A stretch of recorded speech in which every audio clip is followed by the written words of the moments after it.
Hello, how are you? Yes, honey, we are back like a rash, God damn it. What's going down, everybody? Happy Thursday, almost at the end of the week. Hallelujah. It has been one of those weeks for me. Busy, busy, busy. But I hope everybody is doing well. I hope everybody is feeling good. It is almost, oh, I ain't gonna say almost spring because the damn sure ain't about to snow again next week. Lord have mercy. Ugh, my goodness. What's up, Lee? What's going on with you? Cam, my brother, what's up with it? Yeah, we're gonna get into him. I wanted to talk more or less about Floyd and his nonsense, but it's been so much going on with Dana White. I was watching the Mauricio Suleiman interview. I just went down that kind of rabbit hole, but we're gonna get into a little bit of that too. I do want to discuss some of the things that I heard Suleiman talking about in his video with Hawani, which I found very interesting. Um, and obviously, I went, to be nosy as mother does, to see, what he had to say about, the stripping of the new 140 pound, you know what I'm saying, boogeyman. I gotta laugh even saying that my damn self, but we gonna definitely get into all of that tonight, honey. Lord have mercy, these boys is losing their minds. Everybody going crazy. Lordy, lordy, lordy. Mr. Lynch, what's up? All things, what's going on? Y'all make sure y'all smash that like button as y'all come in the building and wipe your feet, because I know you got snow on it when you get in the house. Miss Joette, hey, security in the building. I feel safer already. Miss Joette be having a blicky out, boy. I tell ya, you got to keep watch, Miss Joette, because you know them things are coming here trying to bite us. So we got to keep watch, okay? Thrill Hill, what's up with you, baby? Happy holidays. Well, I mean, it's holidays. Lord have mercy. See how tired I am, y'all? I almost said happy holidays. Whew, my goodness. But anyway, let's get into some news, and we're gonna get y'all abreast on who's fighting this month, who's squabbling it up, and then we're gonna get into some of this craziness. Mother was able to put her hands on that whole entire Golden Boy lawsuit, and baby, we're gonna talk a little bit about Oscar ass too. Yes, happy belated birthday to my brother. I didn't even talk to him all day. When I tell you I've been running around here like a bandit, I mean that. Lord, happy birthday, happy birthday. I would play the birthday song, but they be hating, trying to flag a sister. You know what I'm saying? And to the army, we are now 1K strong, baby. So we gotta act like we got some sense now, honey. We gotta start straightening up. You know how your parents tell you to clean up when they having company and stuff? We gotta start acting like we got a little bit of sense, okay? Just a little bit. We're gonna be ourselves, but we're gonna act like a little bit of sense. Just a little sliver. Oh my goodness. Let's go ahead and see what's happening in the news, baby. Oh my goodness. Let's see. So, what do we have? Now, I want to know if anybody else has noticed that all lately of Eddie Hearn's fights have been going to purse bid. What is happening with Eddie Hearn? Lord have mercy. Is he broke? Down there at the zone, child. They ain't got no money neither. Everybody just crazy, huh? Anyway, what is that? Is it this one? No, that's Shakur tired ass. What is this? That's Shakur again. Oh, baby, we're gonna talk about him too. Lord have mercy. All of these things. I should have labeled these things. Anyway, No Limit Boxing, in conjunction with PBC and Tom Brown, they won the IBF purse bid for Crocker versus Parham. Now they outbid Matchroom. Okay, the bid was what was it, 1,152,000, and then to 101,025,000. So $27,000 difference, right? I don't know what, like I said, I don't know what is going on with Eddie Hearn, but the fight could possibly land on the Fedora Thurman undercard in March. That's going to take place in Vegas. Obviously, we know it will air on DAZN. For right now, though, it looks like they were outbid. Now, obviously, I know some of y'all are like, Jack Quinn, who the hell is No Limit Boxing? It's not Master P, okay? It's not Master P. It is another boxing company. They're out of Australia, and they're founded actually by two brothers, I think. No, is it two? It's either two or three anyway. But they're based out of Sydney, Australia. And actually, they're looking to it promoted, I think, a fight before. Tim Tszyu and Nikita Tszyu and Sam Goodman. So they're definitely looking to throw their hat in the ring. You know, we got Zoo for now, we got No Limit Boxing. So boxing is definitely taking an interesting turn, right? So we'll see how this shapes up and we'll see what happens. Obviously, they're taking that fight to Australia, so au revoir. But we'll definitely discuss a little bit more of that and maybe what possibly that means for the 147-pound division. I know Devin was looking to get his hands on Crocker, but it looks like obviously Eddie Hearns has other plans. Okay. And I did tell y'all about the Vol. Now, their purse bid has been postponed until February 13th. Parties have requested an extension. Now, I couldn't figure out if it was Bivol party or Honey, if it was a third party, but it looks like the purse bid has been postponed. Now, I still have not been able to verify this yet, but I'm hearing that Caleb Plant is taking conversations with Zoo for boxing. I did hear Dana White mention something like this. And I know that we were looking for that fight to take place between him and Charlo, and we're wondering what the holdout was. Well, this could possibly be a reason for the holdout. So I definitely will let y'all know for sure when I know, you know, y'all will know. Okay.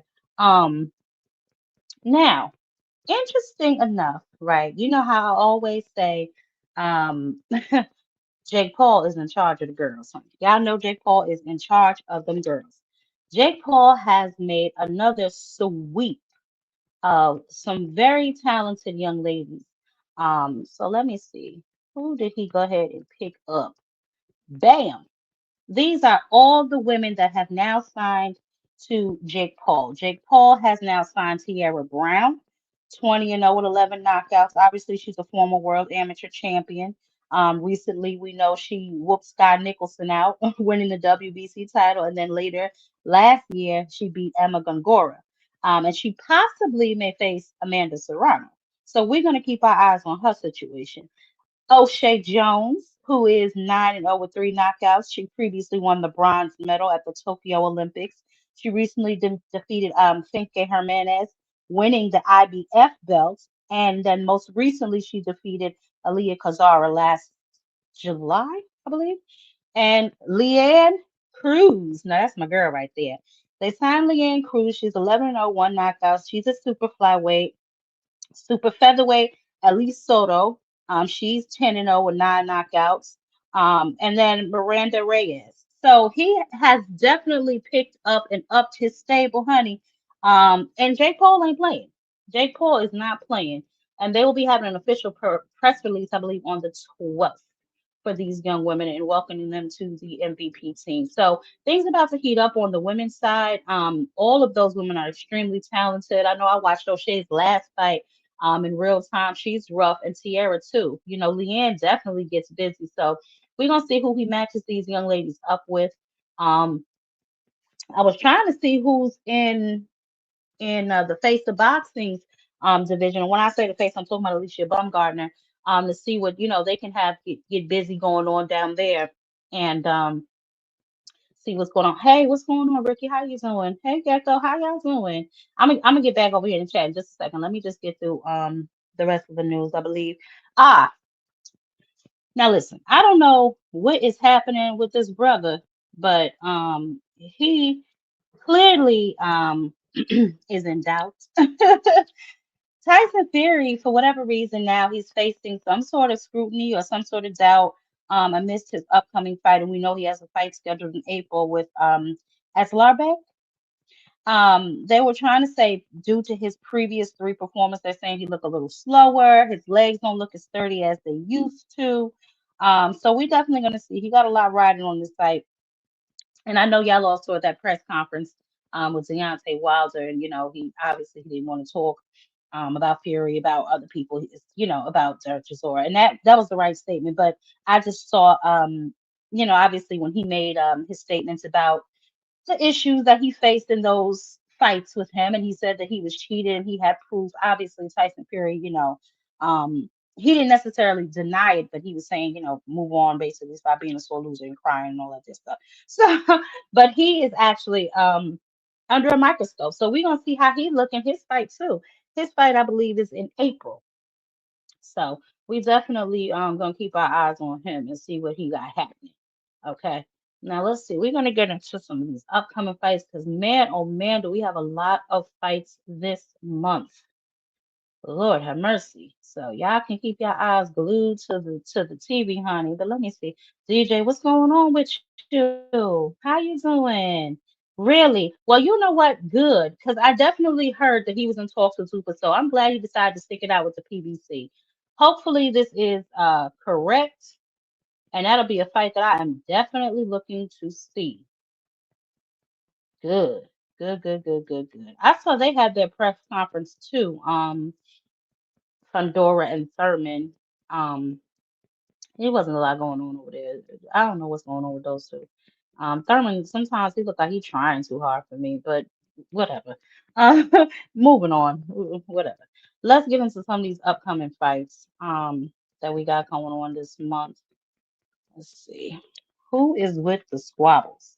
So Saturday, this very Saturday, in the UK, honey, it looks like we're going to have Nick Ball versus Brandon Figueroa. Is that this one? No, it's not that one. That's the MVP card, not that one either. I got some label these. Oh, here it is. Yeah. Nick Ball versus Figueroa. This is going to be for Nick Ball's WBA featherweight title. Now we know last weekend Bruce, Shushu, he won the WBC strap. So I am sure he is watching this fight closely. Earlier I was actually watching Espinoza just to see what we got happening. Just to see what's out there, see what's going on because Bruce, Shushu was adamant that he wanted to fight with one of these boys. So I'm gonna be watching this fight closely too. And hopefully the winner is gonna be willing to unify. I know Nick Ball, he said he was willing to unify. And it looks like Brandon Figueroa is too. So we're gonna see who wins this fight and see what moves they make after that. If they're gonna move towards the unification, give Shushu some of that work or what they got going on. But that fight is this weekend, live on his own, 8 p.m. Saturday. Okay. Now, a lot of y'all have been interested in the Zuffa cards, so I decided to incorporate some of those in the upcoming fights because I didn't want y'all to feel like I was alienating those who like to sneak over there in the bushes. So F.A. Ajaba is facing Charles Martin, okay, on the 15th. This is going to be on Paramount Plus. That is Zuffa's platform. And this is going to be for a 10-round heavyweight fight, February 15th. Now, then we have the big card, of course, coming at the end of the month. Okay, Mario Barrios versus Ryan Garcia for the WBC welterweight title. Don't ask me how the hell Ryan got another title shot because I don't know. Also on that card, as you can see, it's Richardson Hitchens versus Oscar Duarte. This is going to be for Richardson Hitchens IBF welterweight. Gary Antoine Russell, he has his mandatory. That's for his WBA. I'm Frank Martin versus Nair Albright in the junior welterweight division, and Bakmir, I can't pronounce his damn last name, and Ekbo. Okay, that's also on this card. Now, also on the 21st, you got Sandy Ryan. She's making her way back into the damn ring against Kayla Zamora. So those are the fights that are taking place on, and I believe this is for the vacant WBC welterweight title. So there we go. And then on the 22nd, you have Clarissa Shields and Franchon Cruz Dezern. This is for Clarissa Shields' undisputed heavyweight titles. Also on that card, you got Shay Kenley versus Danielle Perkins, which is Clarissa Shields' last opponent. This is going to be for Kenley's WBA light heavyweight title. On the 29th, we have the 27th, we got a pro box card. Renee Tellez Jerome. Remember, that's the one that was fighting Kid Austin, and Kid Austin couldn't find his chair when he sat down. That's him versus Luis Tellez. Torres, sorry. So that's on the 27th. On the 28th, you have Emmanuel Navarrete versus Eduardo Nunez. Tamir Smalls versus Abel Ramos. And Emiliano Vargas is on that card versus Augustin Quintera. That's the 28th on the zone. Okay. And then the 28th, my homie, my peoples.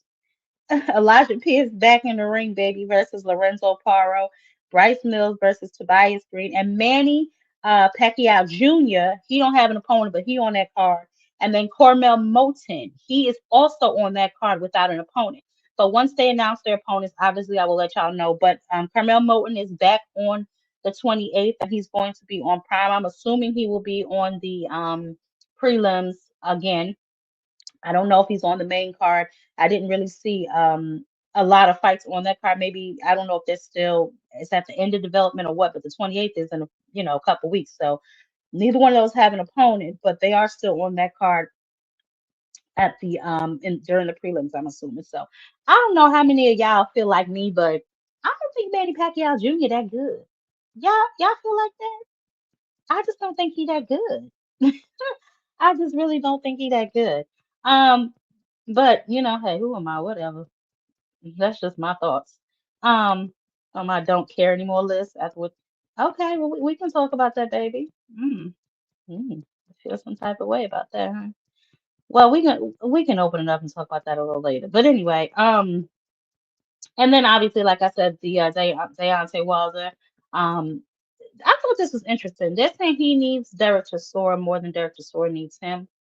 I don't really know. I know this is both of their 49th or fifth fight, and it's kind of like a do or die for both of them. I think Derek Chisora said either way, this is his last fight, win or lose. So I'm not really sure what's going to take place. And then, hopefully the moves after this for Deontay Wilder, if he comes out victorious. I know that Usyk was still somewhat in play. So we're going to see just, some fights to keep an eye out on this month. And we'll see what these boys looking like after. Now, we do know that the rankings have come out. Okay. And two, some of you guys are surprised, and mine too initially, uh, this belt was vacant. And then obviously we saw what happened. Shakur Stevenson was stripped of his WBC belt. Now, I gotta tell y'all something. I've been reading all day trying to figure out how it is that they could have stripped him of his belt when he just defended his title. What was that? He fought Zepeda in what, July, wasn't it? He just fought Zepeda in damn July. So I'm not really sure. But the end of the day is now he can stay his ass at 140, okay, and catch some real smoke up there, where the competition is. um I did my video about that fight, right? And my feelings about that fight. But I didn't really address who I really wanted to address. I mean, I addressed them briefly, but not so much. And I'm gonna get into that in just a second. But here are the top five in the rankings. We have William Zepeda, how after a loss. Listen, the WBC do what they want, baby. I don't know. Lamont Roach has moved up. Andy Cruz, Sam Noakes is at number five, and then Demetrius San is at number four. So naturally, because I know my boy Javier is the interim champ, I'm assuming that he's gonna be fighting one of these people, I guess, for that belt. Don't know. William Zepeda is another one. Did y'all notice? I almost feel he's like Virgil, like he's always in the like a spot where he can challenge for it, but never kind of reaches for it. So I don't know. More than likely, it might be Lamont because I did see his back and forth with Shakur Stevenson. Um, but he's saying it might be Kid or Shakur. So we don't know. We don't know what's going to happen. Lamont obviously is trying to work his way back into a title fight or just back in the ring in general. Oh, one more fight I forgot about. Christian Rock. I told y'all that she's now, she's now entering boxing. She's going to be fighting actually a wrestler, Zenith. Um, so we're gonna see. We're gonna see what takes place in this particular fight. And when it gets, you know, made. They did have the date up there. I might have cut it off before the date was put up there. But I'll post it on the community board. I want to see how she looks. She's gonna be on Rumble, so I'm definitely. I want to see how she looks. I want to see what Calvin and them were able to do with her. I already know she's strong. I already know she can fight. But now we're gonna see if she can box. So we're gonna see. Number one at the WBC, baby. Look at him, Pueblo. So it's a lot of smoke for Shakur to get had if he wants to stay at 140 pound division. The question is, does he want to stay there and challenge himself, right? Because in my opinion, there's really no need for him to go back down. Um, and then the fact that they stripped him any goddamn way, so that so if he does go back down, he won't be fighting, for unification or anything like that. Flatbush, thank you. That's what I thought, but I wasn't sure because I really don't know how often they have to pay for those belts. He said he just paid them when he defended his belts when he fought Zepeda, and then he said now they're asking for $100,000. But here's the caveat to that, right? I'm pretty sure Mauricia did not tell you the night of the fight when in the locker room after you won how much you would owe them, right? I'm pretty sure that you knew that before this fight. And I don't want to, link link this situation to his big brother situation, but these are the type of people that you're dealing with. Okay, that's all I'm gonna say about that situation. We can talk more about it when I open up the panel, but I do want to say that, like, it's bad business. That's it, and that's all. It's I don't know, whatever, whatever. But yeah. So anyway, he stripped, so now he can stay at 140. Okay, he can get some real smoke. And we can see what happens from there. I understand that he, is on this quest for Conor Ben, with the rehydration clause, on a quest for Devin Haney with the rehydration clause. I know they were kind of back and forth on X. Devin said, him and Shakur is the next big fight in boxing. He wants him and Keyshawn, but he said little bro, then big bro. So, look. hmm, picking and choosing, whatever. So, and then this is Shakur. He's possibly talking to Lamont Roach about a fight. I did hear him express interest in fighting Pitbull Cruz. Um, we're gonna see. We're gonna see. He's looking for the most lucrative fights available. I wonder who that sounds like. The most lucrative fights available. Now it's not about belts. It's not about anything. Um, Oh, okay. Thank you, Flatbridge. When I drop the link, I want you to come up because I want you to explain to me. I was reading that earlier, but then I was like getting confusing because I'm like, if he's saying that he just paid, because I was going between the rules and the articles, and he was saying he just paid them, and then he trying to make it seem like Mauricio is asking for another 100K, but it's the prestige that I feel like you're paying for, right? It's you're a part of a club that obviously not many people, well, there's too many champions, but you know what I mean. Not everybody is a part of. So there is a specific, you know what I'm saying? There's a fee attached to that. And when you elevate in life, you're supposed to elevate your mindset. You know what I'm saying? It's a lot of things like these kind of people that don't feel like they have to pay for certain things. They make me think they don't tip when they go to restaurants. Like they just give off that kind of energy. You know what I'm saying? But that's neither here nor there. Whatever, whatever. Now he can stay at 140, and we're gonna see what he does at 140. You talking about you want Pitbull?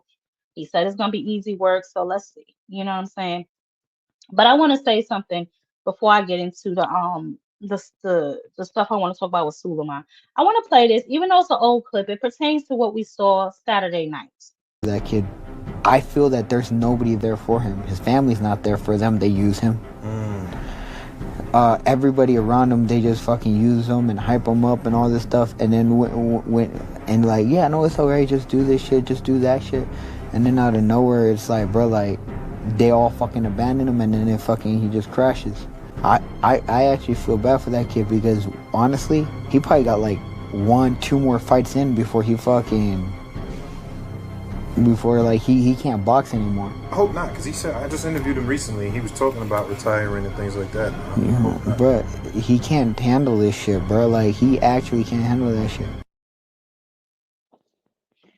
So that was Rolly talking about Teofimo Lopez. I guess this was way before the Shakur fight, right? But then I also started seeing things like his father wasn't with him when he went to see medical, or even in the locker room with him, backstage.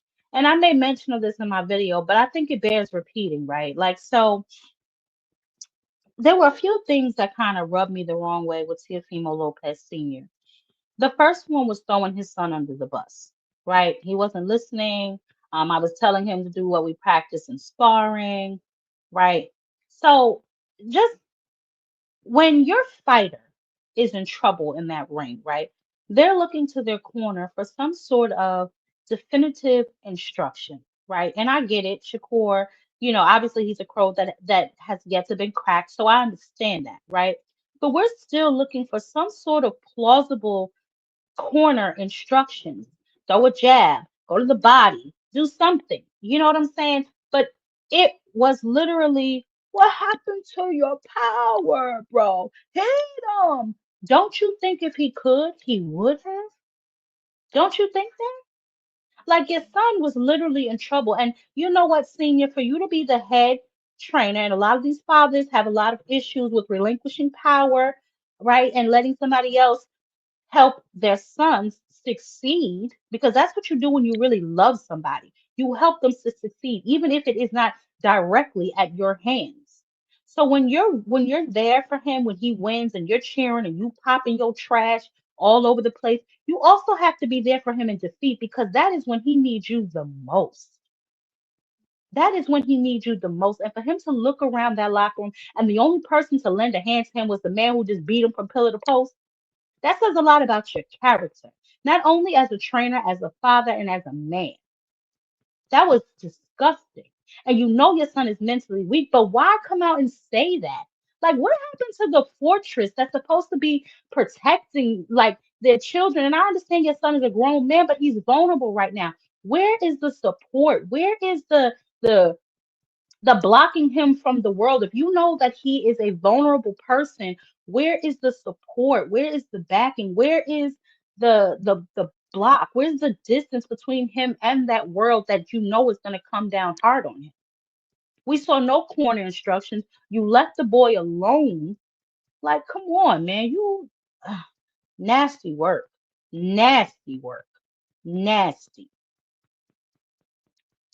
I don't know. Teofimo Lopez, he has recently, what's going on, Brian? He has recently deleted his social medias. You know what I'm saying? I guess he's doing a little bit of a detox, or, he just doesn't want people trolling him at this point, and I can understand that completely. Um, but just for his father, come on, man, you don't do that to your son. You just don't do that to your son.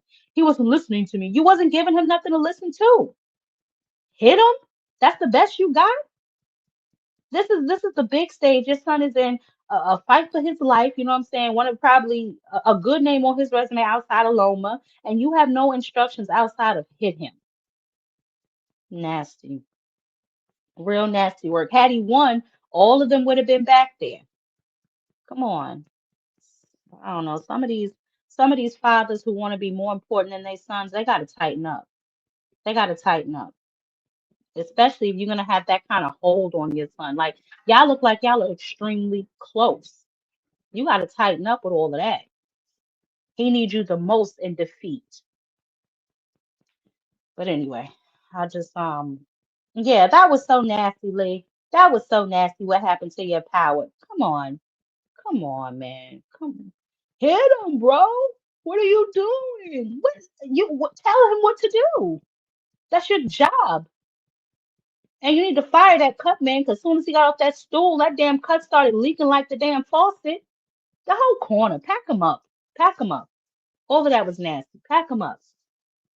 Goodness gracious. I knew that Shakur would beat him. I said that. But I didn't think it would be like that. I thought it would at least been like an 8-4 or a 9-3 or something respectable. But to just go out there like you had no game plan at all, relying on whatever power that you thought you carried up from 135.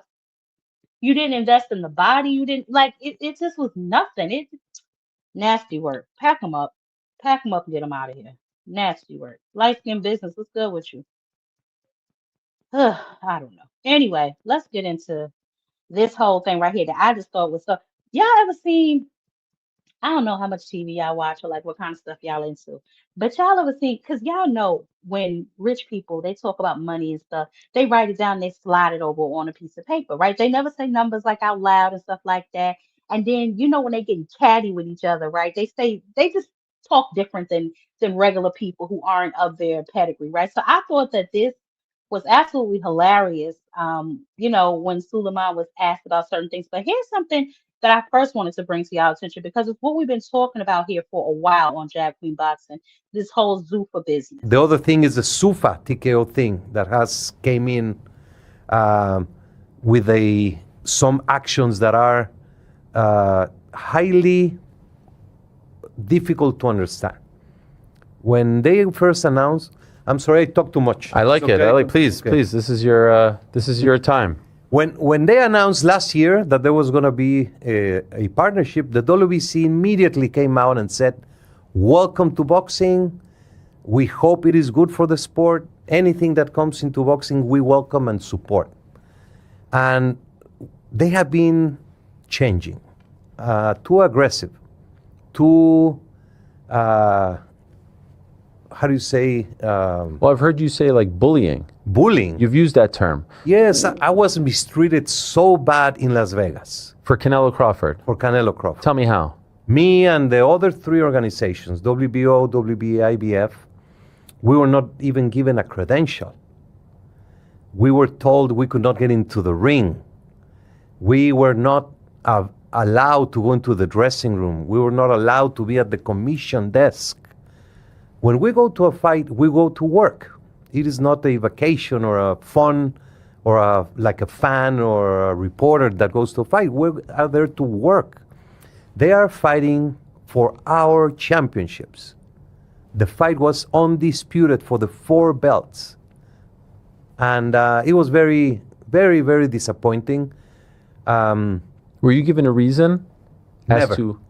So how did it go? Like, hey, I want to do what we usually do, and you were told, not happening? Not happening. No, we were given a ticket to go into the fight.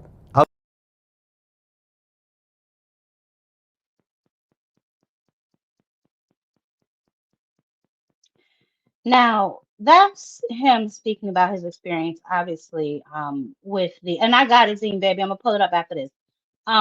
His experience with the Canelo fight, and he spoke about that previously. But then he goes into talking about the changes that they're attempting to make with the Ali Act. And I've also talked about this on this channel, and I will be dropping another video on it because y'all don't believe fat meat is greasy. I'm telling y'all what these people are doing. Mostly to protect fighters in the United States.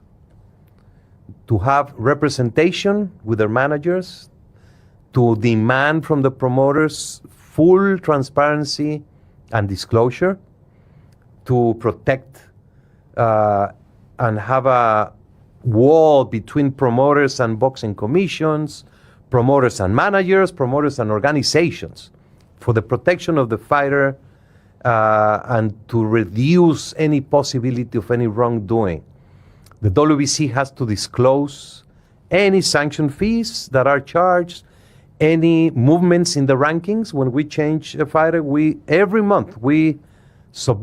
year we submit a report to the ABC. And mostly it has brought the opportunity for fighters to make the most money they can make.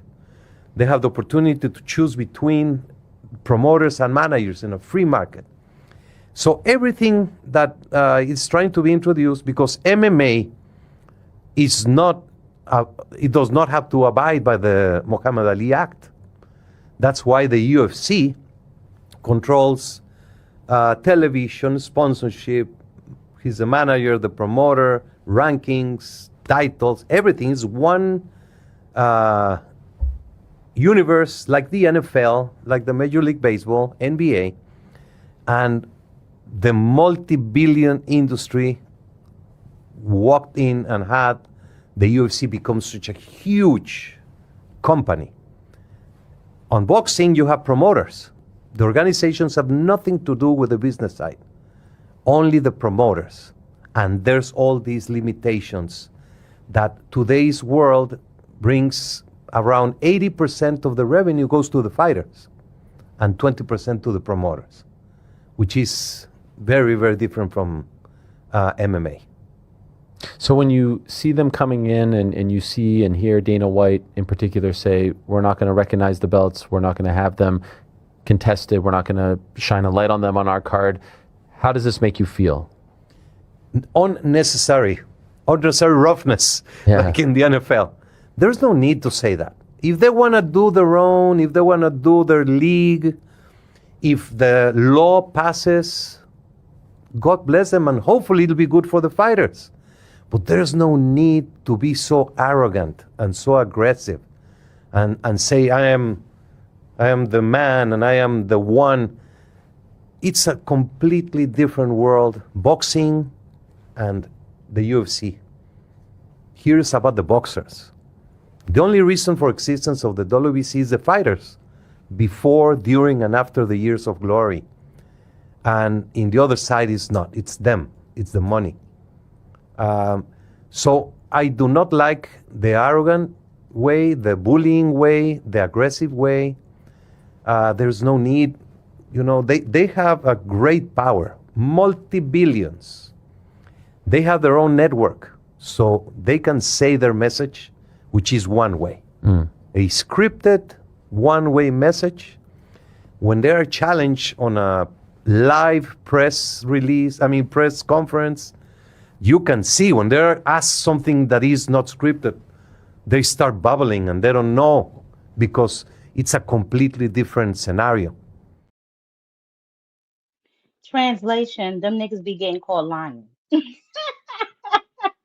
Translation, them niggas be getting called lying and they over there with that fugazi nonsense. That's the translation. I had to translate that for y'all because he long-winded.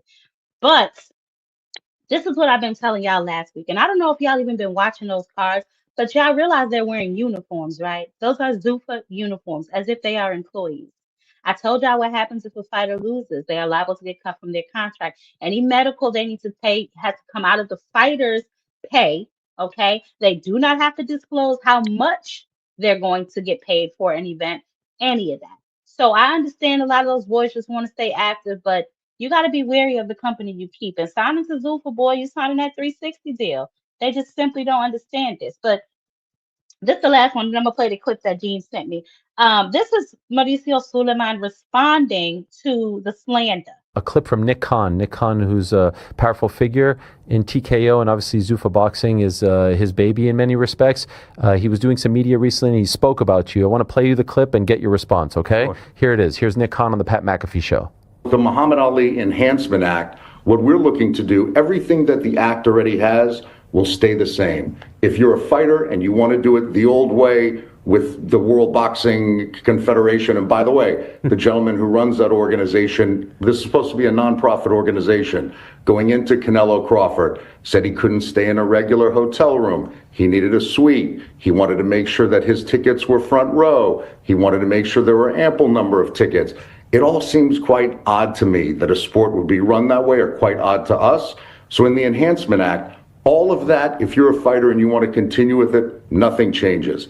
This is presenting a different option, where if you want to come into a unified boxing organization like Zuffa, or anyone else who wants to create a unified boxing organization, come here, fight with us. What do you think of that? Itself, he doesn't even know the name of the WBC. World Boxing Confederation, he said. You believe that? Huh? Do you believe he doesn't know? Maybe he did it to say... I think he's a very smart guy, Nick. He knows his boxing. I don't know if you know, he's been around with Freddie Roach and Manny Pacquiao. I know him from a long time. He was with Lennox Lewis. Yes. So I didn't know if you thought that, or maybe you thought maybe he was, trying to do a dig. I don't know. And more importantly, but stuff about the tickets and all that. What he says, it's so low class. I am the president of the WBC. The WBC rules state that the president gets a suite when he goes to a fight, to supervise a fight. Now he's just crying about not getting a suite and all that other kind of crap. But I guess we have some information about Jerome Boots Ennis and who his next op is. Is that what I'm seeing, Dean? I'm going to drop a link in a second, y'all. Oh, I want to go over Floyd. We can go over that together. Hold on. Let me play what Gene sent me. And then we can go over Floyd. And if we think if he's just mismanaging his own money, or what do we really think is going on over there at the PBC chair? Because I was shocked and appalled when I saw that he was suing them. Hold on a second. Let me play this. Dean, now this is fresh. Let me see. Let me make it big. Let's see. And we signed that contract at a time when, let's be honest, everybody hoped that Josh would win, but nobody truly believed he was going to win. Yeah. And not only has he won with class. Yeah. He won with class in an amazing event, and the feedback and the backlash from Saturday night has been incredible, and it's probably been more than any of us could have hoped for. And this is a business and it's a sport, so it's time for sort of everyone to stop, look at what the best thing for everyone is. And we signed that contract at a time when, let's be honest, everybody hoped that Josh would win, but nobody truly believed he was going to win. Yeah. And not only has he won with class. Yeah. He won with class in an amazing event, and the feedback and the backlash from Saturday night has been incredible, and it's probably been more than any of us could have hoped for. And this is a business and it's a sport, so it's time for sort of everyone to stop, look at what the best thing for everyone is. Okay. Okay. Let's get it shaking. Yes, let's get it popping. All right. Let's see. What's up, Dean? Talk to me, baby. What's going on? Jab Queen, how you doing? You all right? I'm good. How you doing? I'm okay. I'm okay. I wanted to send you that because I think I'm finally just going to give in with this Jerron and this thing. It's like, I don't know, Jab Queen. Like, I never seen nothing like this. The man basically said, Jab Queen, he signed the contract that if he won against Bachram, he go fight Jerron Ennis. And now he's saying Mm-hmm. because he won is why he don't want to fight him now. This is ridiculous. This shit is like Jab Queen is like you heard what he Mm. said. Oh, well, when we signed that contract, let's be honest, nobody thought Josh would win. It ain't about what everybody else think. You signed the contract. That's how you got the fight. It's So he just pulled the wool over Eddie's eyes, and now he's pulling the wool over our eyes. 100% Jab Queen. And I just wanted to get He that just, was fresh. That's recent. That's probably about an hour or two ago. So I just wanted to that's make you sure you nasty. got it fresh. Yep. That's nasty. So now, when I saw Boots, when he was at the whatever that little thing was that Turkey had over there, he said that they were looking, that the Virgil thing was going to go through. So I thought they had it all worked out until obviously we know that now Golden Boy is going through some legal troubles of their own. They no longer have a platform. Oscar's being sued, not only by Virgil but another entity. Um, he's going through some hardships. So, Yes. who the hell knows?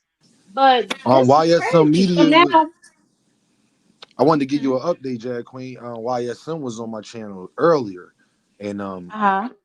he was saying, all right, Dean, give me some names and a percentage, and I'll give you the percentage on what I think the fight will happen. And he was saying him and Virgil was about a 50-50 chance. He said him and Josh Kelly, even though with everything Josh Kelly is saying, he said that him and Josh Kelly is probably like a 90% chance. He said Okay. him and Xander is like a 10% chance. And this going to shock you, Jack. When he said him and Fundora is a 0% chance. We won't be seeing that anytime soon. If Fundora and got anything kind of to say about that. And that's I just wanted to give you that. What about Mhm. Jamal? Because I know he came out and said he'll fight either Virgil or Boots. So what happened with that? That's funny you said that, Jab Queen, because YSM Sports Media, shout out to YSM. He was on there today, and he told me that Jermell Charlo received the offer to fight Jerron Bootenis.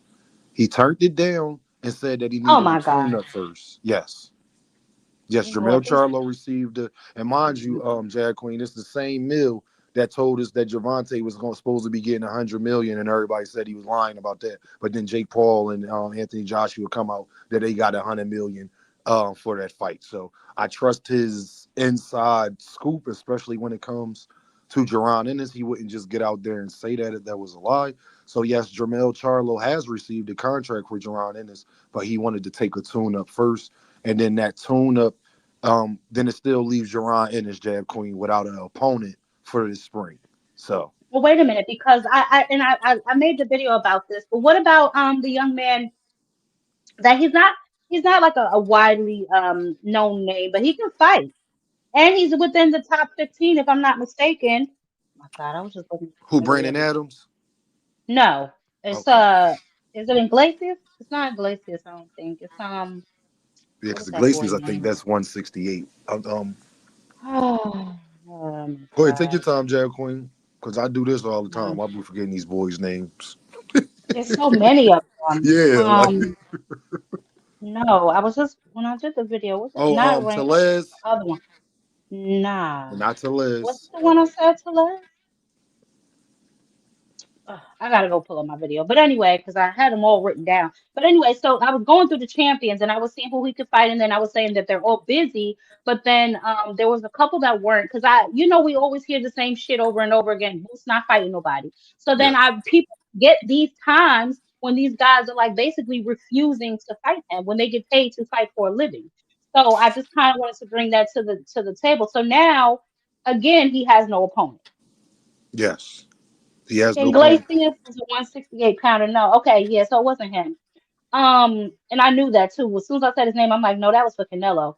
But so now what is he gonna do? He has no opponent for this year, the first quarter. The first quarter, Jab Queen is looking. If he don't get Virgil, is looking kind of. It's looking I kind knew of this would happen. glim. We knew that. I mean, we've been saying it, Jab Queen, and it's sad because Jerron Ennis. Oh yeah, Jab Queen, you ain't hear this earlier because I know you've been out your loop lately. I know you've been busy. I know you've been out the loop handling life. Jab Queen, do What you know that happened?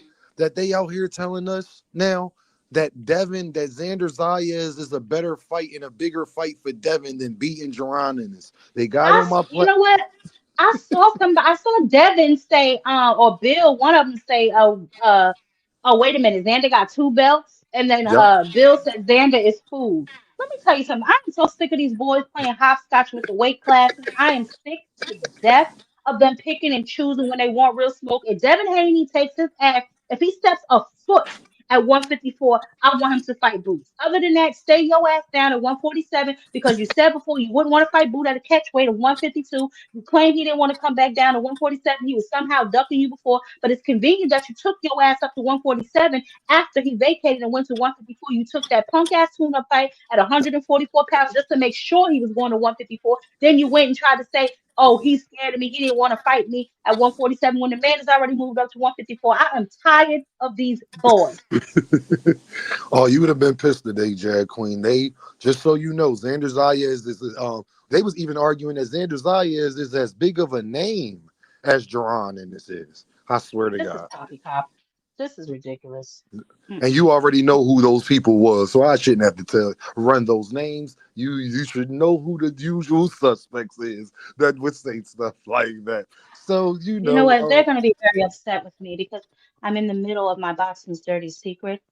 yes. Rehydration, legacy, or leverage. That'll be dropping this weekend. So they'll be over here trying to bite me, I'm assuming, sometime next week. But I'm not worried about that because we're gonna get to This the bottom of this. I want to know how much that nigga really weigh. But back to Boots' situation. Okay, I know he re-signed with Eddie. What was that last year? And he has however many fights he signed on to have with Eddie. But isn't there a certain limit that Eddie has, like a time frame that Eddie has to produce fights for him? yes, which is that's why from what I've been hearing, Boots don't have a typical like fighter signed to you contract. It's more of a he's kind of like in a partnership. Basically, Jared Coyne, we know what that is. Boots getting a bigger cut of the pie than normal fighters, than most of the other fighters that's So working with Matchroom. because So it sounds like similar to what Shakur said he has with Matchroom when he was previously asked, yep. if he's still under Eddie, and he was like, no, we work together, but I'm not under him. I'm not signed in Matchroom or something. So is that what Boots currently has? Some sort of partnership deal where he's not officially signed to Eddie? Yeah, basically where he's probably a little more tied in than Shakur is, but yeah, but in a very similar situation. Because that's why if you remember, Jab Queen, they were saying Boots signed for another 5 years, not another five fights. What does that mean, signing for 5 years? They don't contracts don't really work like that when it's a just you fight you just the regular fighter's contract is usually by the fights. But Boots is more of a yearly to yearly thing. So, which we, like I said, Jack Quinn, we know all that really means is that he's just getting a nice percentage of whatever's going on, no matter who he fights, basically. You know what I mean? Yeah, So yeah, but we have to get him a fight. That's the a point. Like, fight, you know what I I'm saying? don't Like know. he needs to get a fight, you know? I don't know. Hopefully this Virgil thing go through. And or the Josh Kelly thing is looking like Eddie Hearn might have to basically kind of force Josh Kelly to fight him. You know? Like it's looking like that, and I think that's why Mill was like, that's a 90% chance that that can happen. And it just is only right because well, we both know Jared Queen. Eddie not about to lose Jerron Charles Booth in his Conwell. That's what it was. Charles oh Conwell. Carwell. I don't know. Is that That not an may be an option? option. That may be an option too, Jared Queen. I forgot all about him.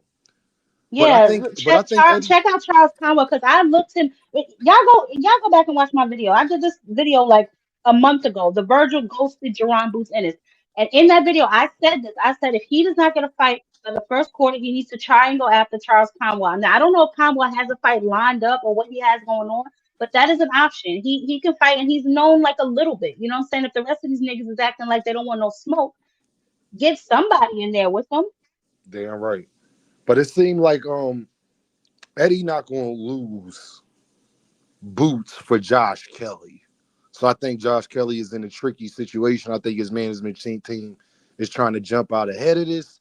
But I think it's one of those things, Jab Queen, where it's like, yeah, we hear you, blase blah. But you gonna get in that damn ring with Jerron in this. Because all Eddie gotta do, Jab Queen, is offer you fights.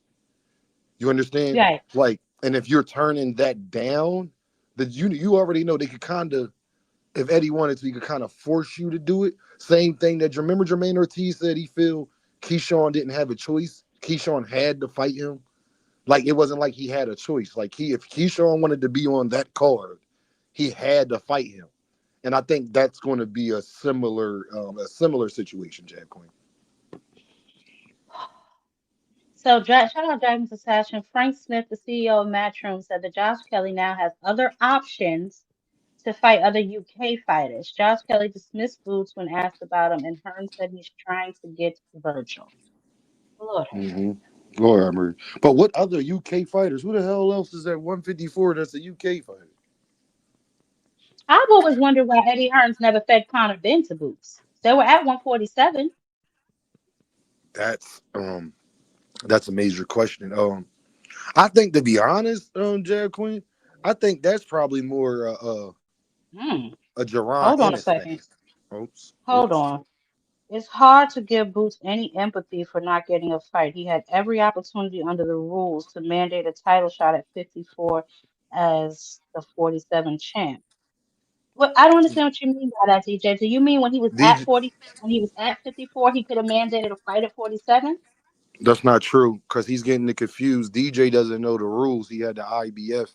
Terrence Crawford was the WBA champion. I was about to Jab Queen. say, So it wasn't no 154 champion there for him to challenge. And Telez and Baz was already locked in for an interim fight already. So the WBA wasn't an option.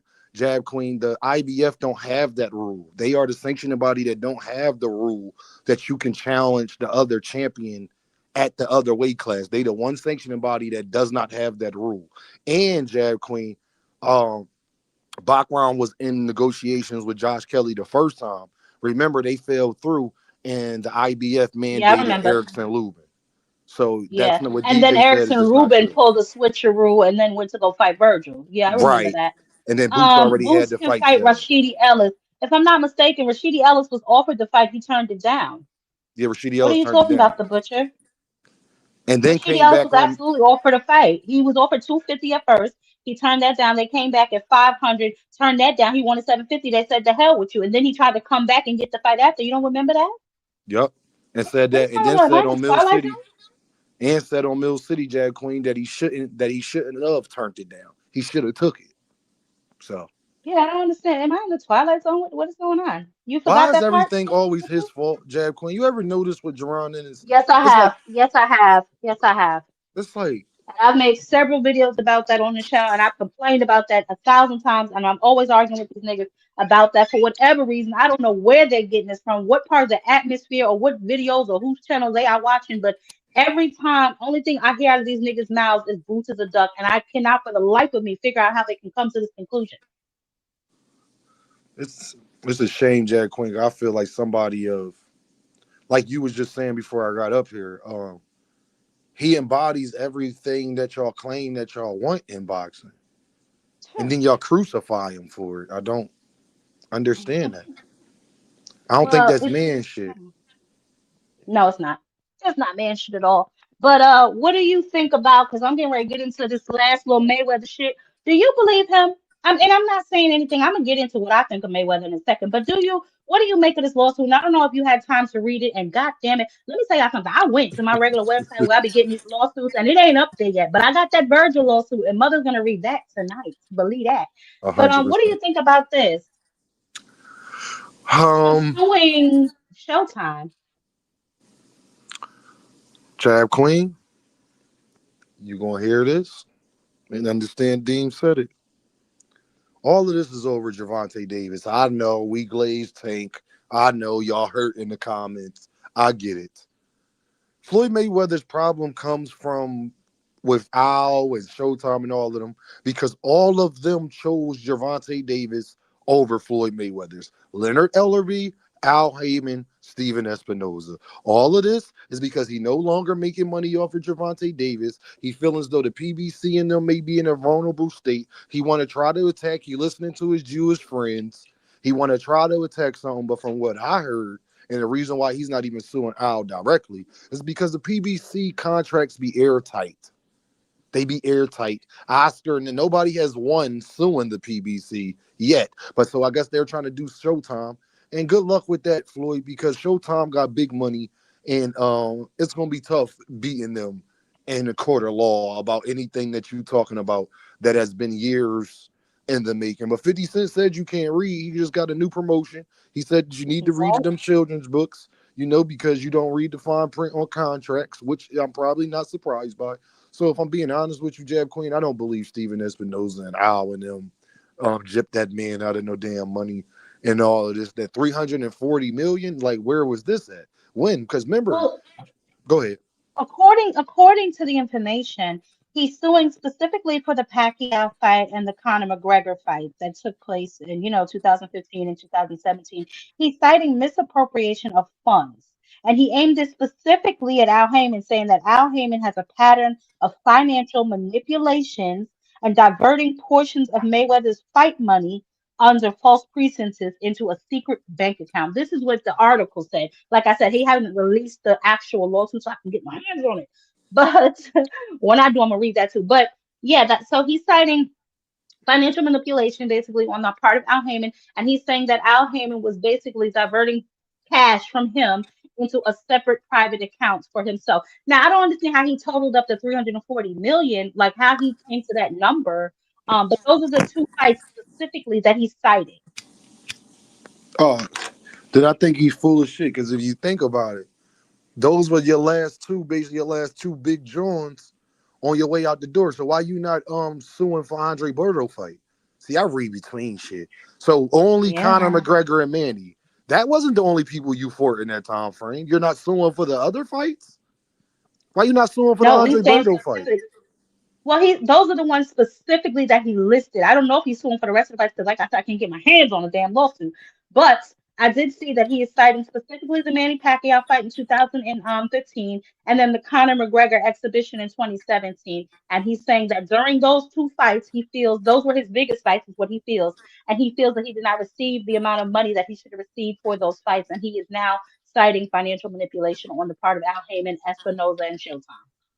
Well, it's gonna be hard to prove that because you was doing business so long with them before that.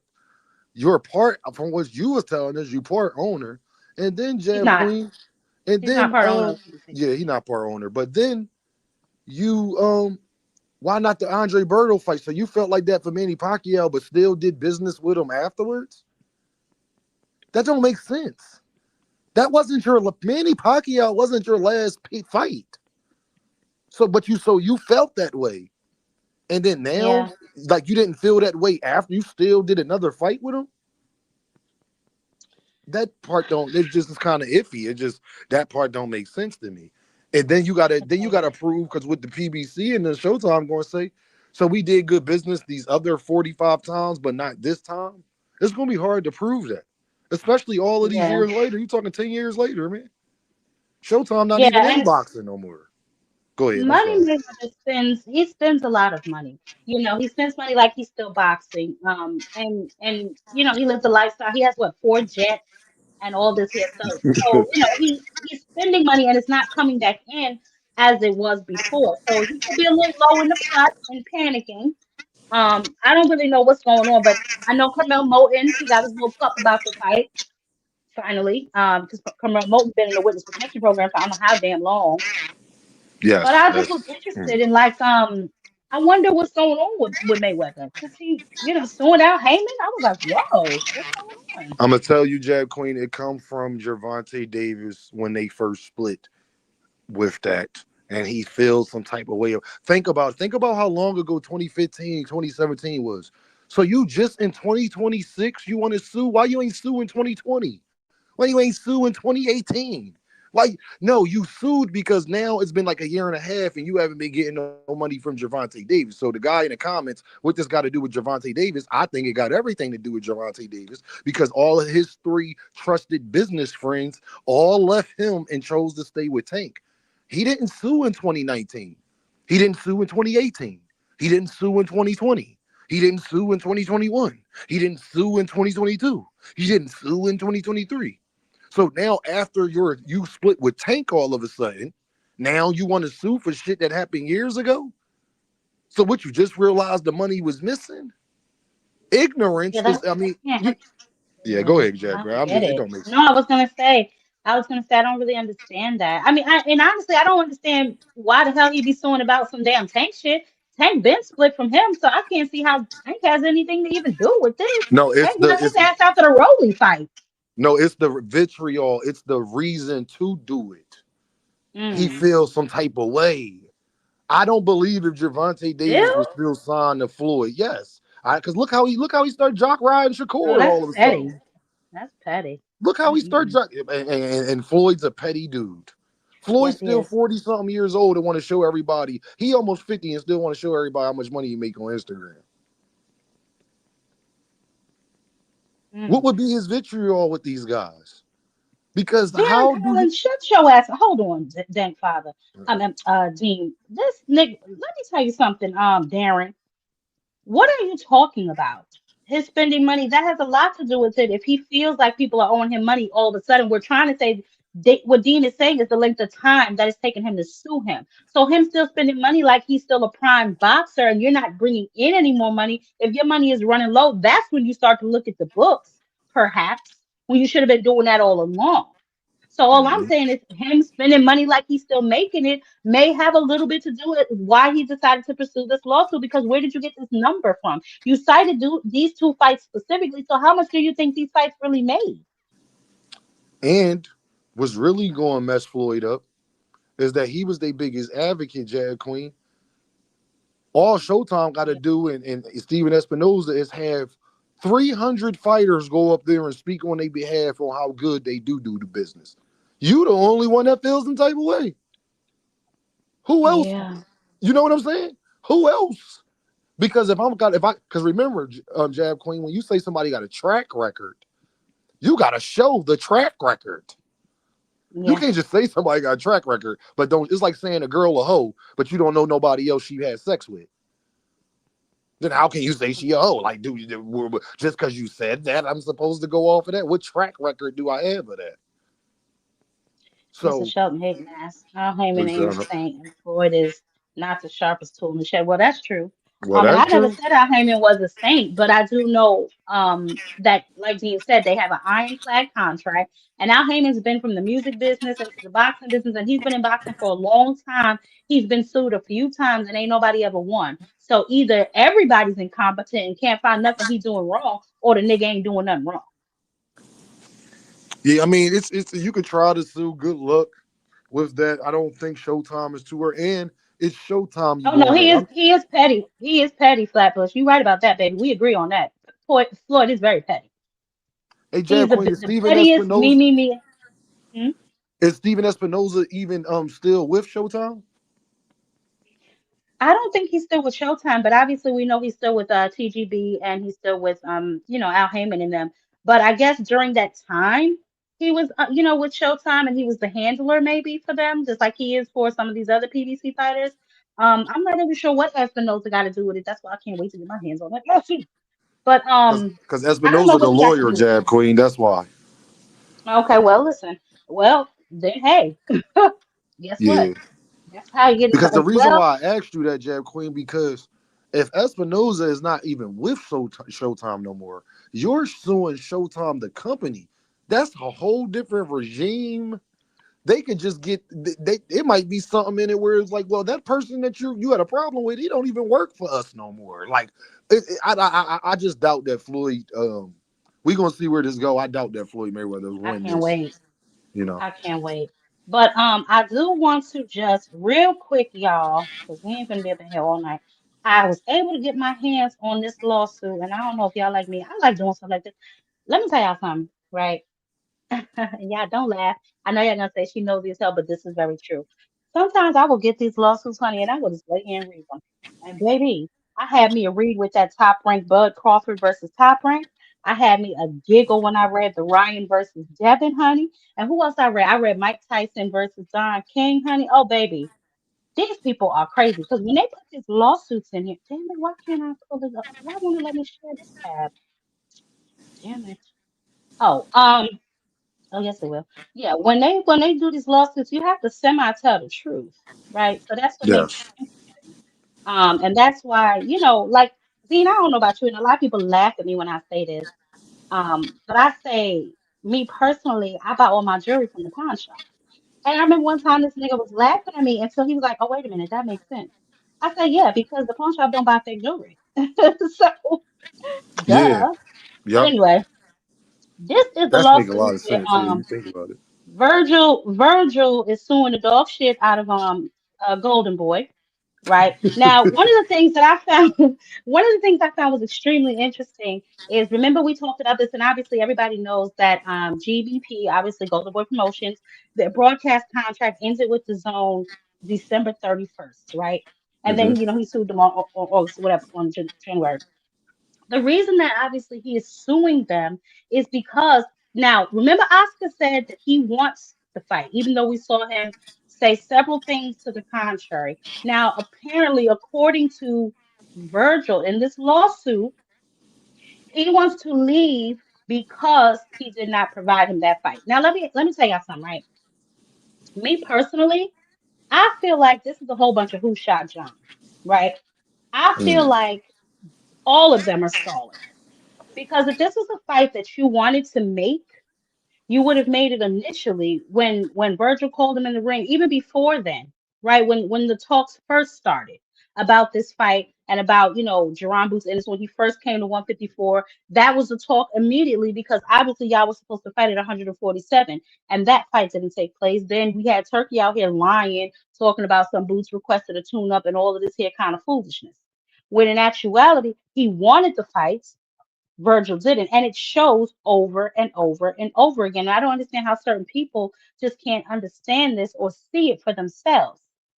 If they're pressing the issue, right? But now Oscar, he has financial issues. He's obviously he lost his own deal. He's now on Swerve, and y'all can watch Golden Boy Classics on Swerve. They air all day. They kicked off I think last Thursday or this Thursday, but you can watch Golden Boy Classics on Swerve. But basically they have no platform, right? They were on the zone, now they on Swerve, just like Top Rank before. Now they're on Tubi. Everybody's losing their platform except for PBC, is what it looks like. And more importantly than that, if this is a fight that they wanted to make, why did Rick Meridian come out and say he needs 7 figures for this fight when we already know that what did the zone say they were going to get them 10 million and that was just combined for the event in total? Including, I believe, the whole card. And then you tried to sell them an EJ fight, and they declined it, which was when they decided to sever ties completely. So I don't understand how people can still be running around here talking about Jerron Ennis as a duck. Well, guess what though, Jag Queen? Where if that's true in that lawsuit, that Virgil is basically saying Oscar didn't provide that fight. Chickens coming home to roost never made me sad. They only ever made me glad. Well, Virgil is fucked in that aspect because Jag Queen, y'all are on camera saying Jerron turned it down, which means Oscar. Y'all was saying it was Boots' fault why the fight didn't happen. You never said it was Oscar the fight Look at this reason why nigga. that fight didn't happen. Mr. Shelton, click the link and tell me why you believe Turkey. Because this is, I'm getting so sick of y'all. Click the link and tell me why you believe Turkey. When Turkey came out of his own mouth before and said that he lied to the media to push fake narratives. Well, When he came out of his own mouth and said there was going to be no more pay-per-views, then proceeded to sell you pay-per-views. Tell me why you believe Turkey Al-Sheikh. I'm waiting. well, Jab Queen, they could believe what he said or whatever, but we got Surrey Boachuk and his management team admitting that Jerron Ennis offered them a fight first and they turned it down for Brandon Adams. So it's impossible that the first fight he wanted was a tune-up, Jab Queen, when Surrey Boachuk and his management team came out here and said, themselves said that we turned down the Jerron Ennis fight to fight Brandon Adams because we believe it was a better fight on a bigger card. So how did he ask for a tune-up, Jab Queen, when he tried to fight Surrey Boachuk from the door? That means Turkey was lying. Don't get mad at us. Surrey Boachuk management team admitted this. So do what you Shout out want. to Big Dog Willie. Shout out to Big Dog Willie for the super chat. I'm not going to read this, Big Dog Willie, because if you're not paying attention to the conversation, nobody's talking about no goddamn Gervonta Tank Davis. And that's another thing about some of y'all that I want to tell y'all, right? I am so sick and tired of seeing that damn name, Tankamaniac. Every time I turn around, it be one of y'all channels that have Tank's name in their title or face on their thumbnail, not me.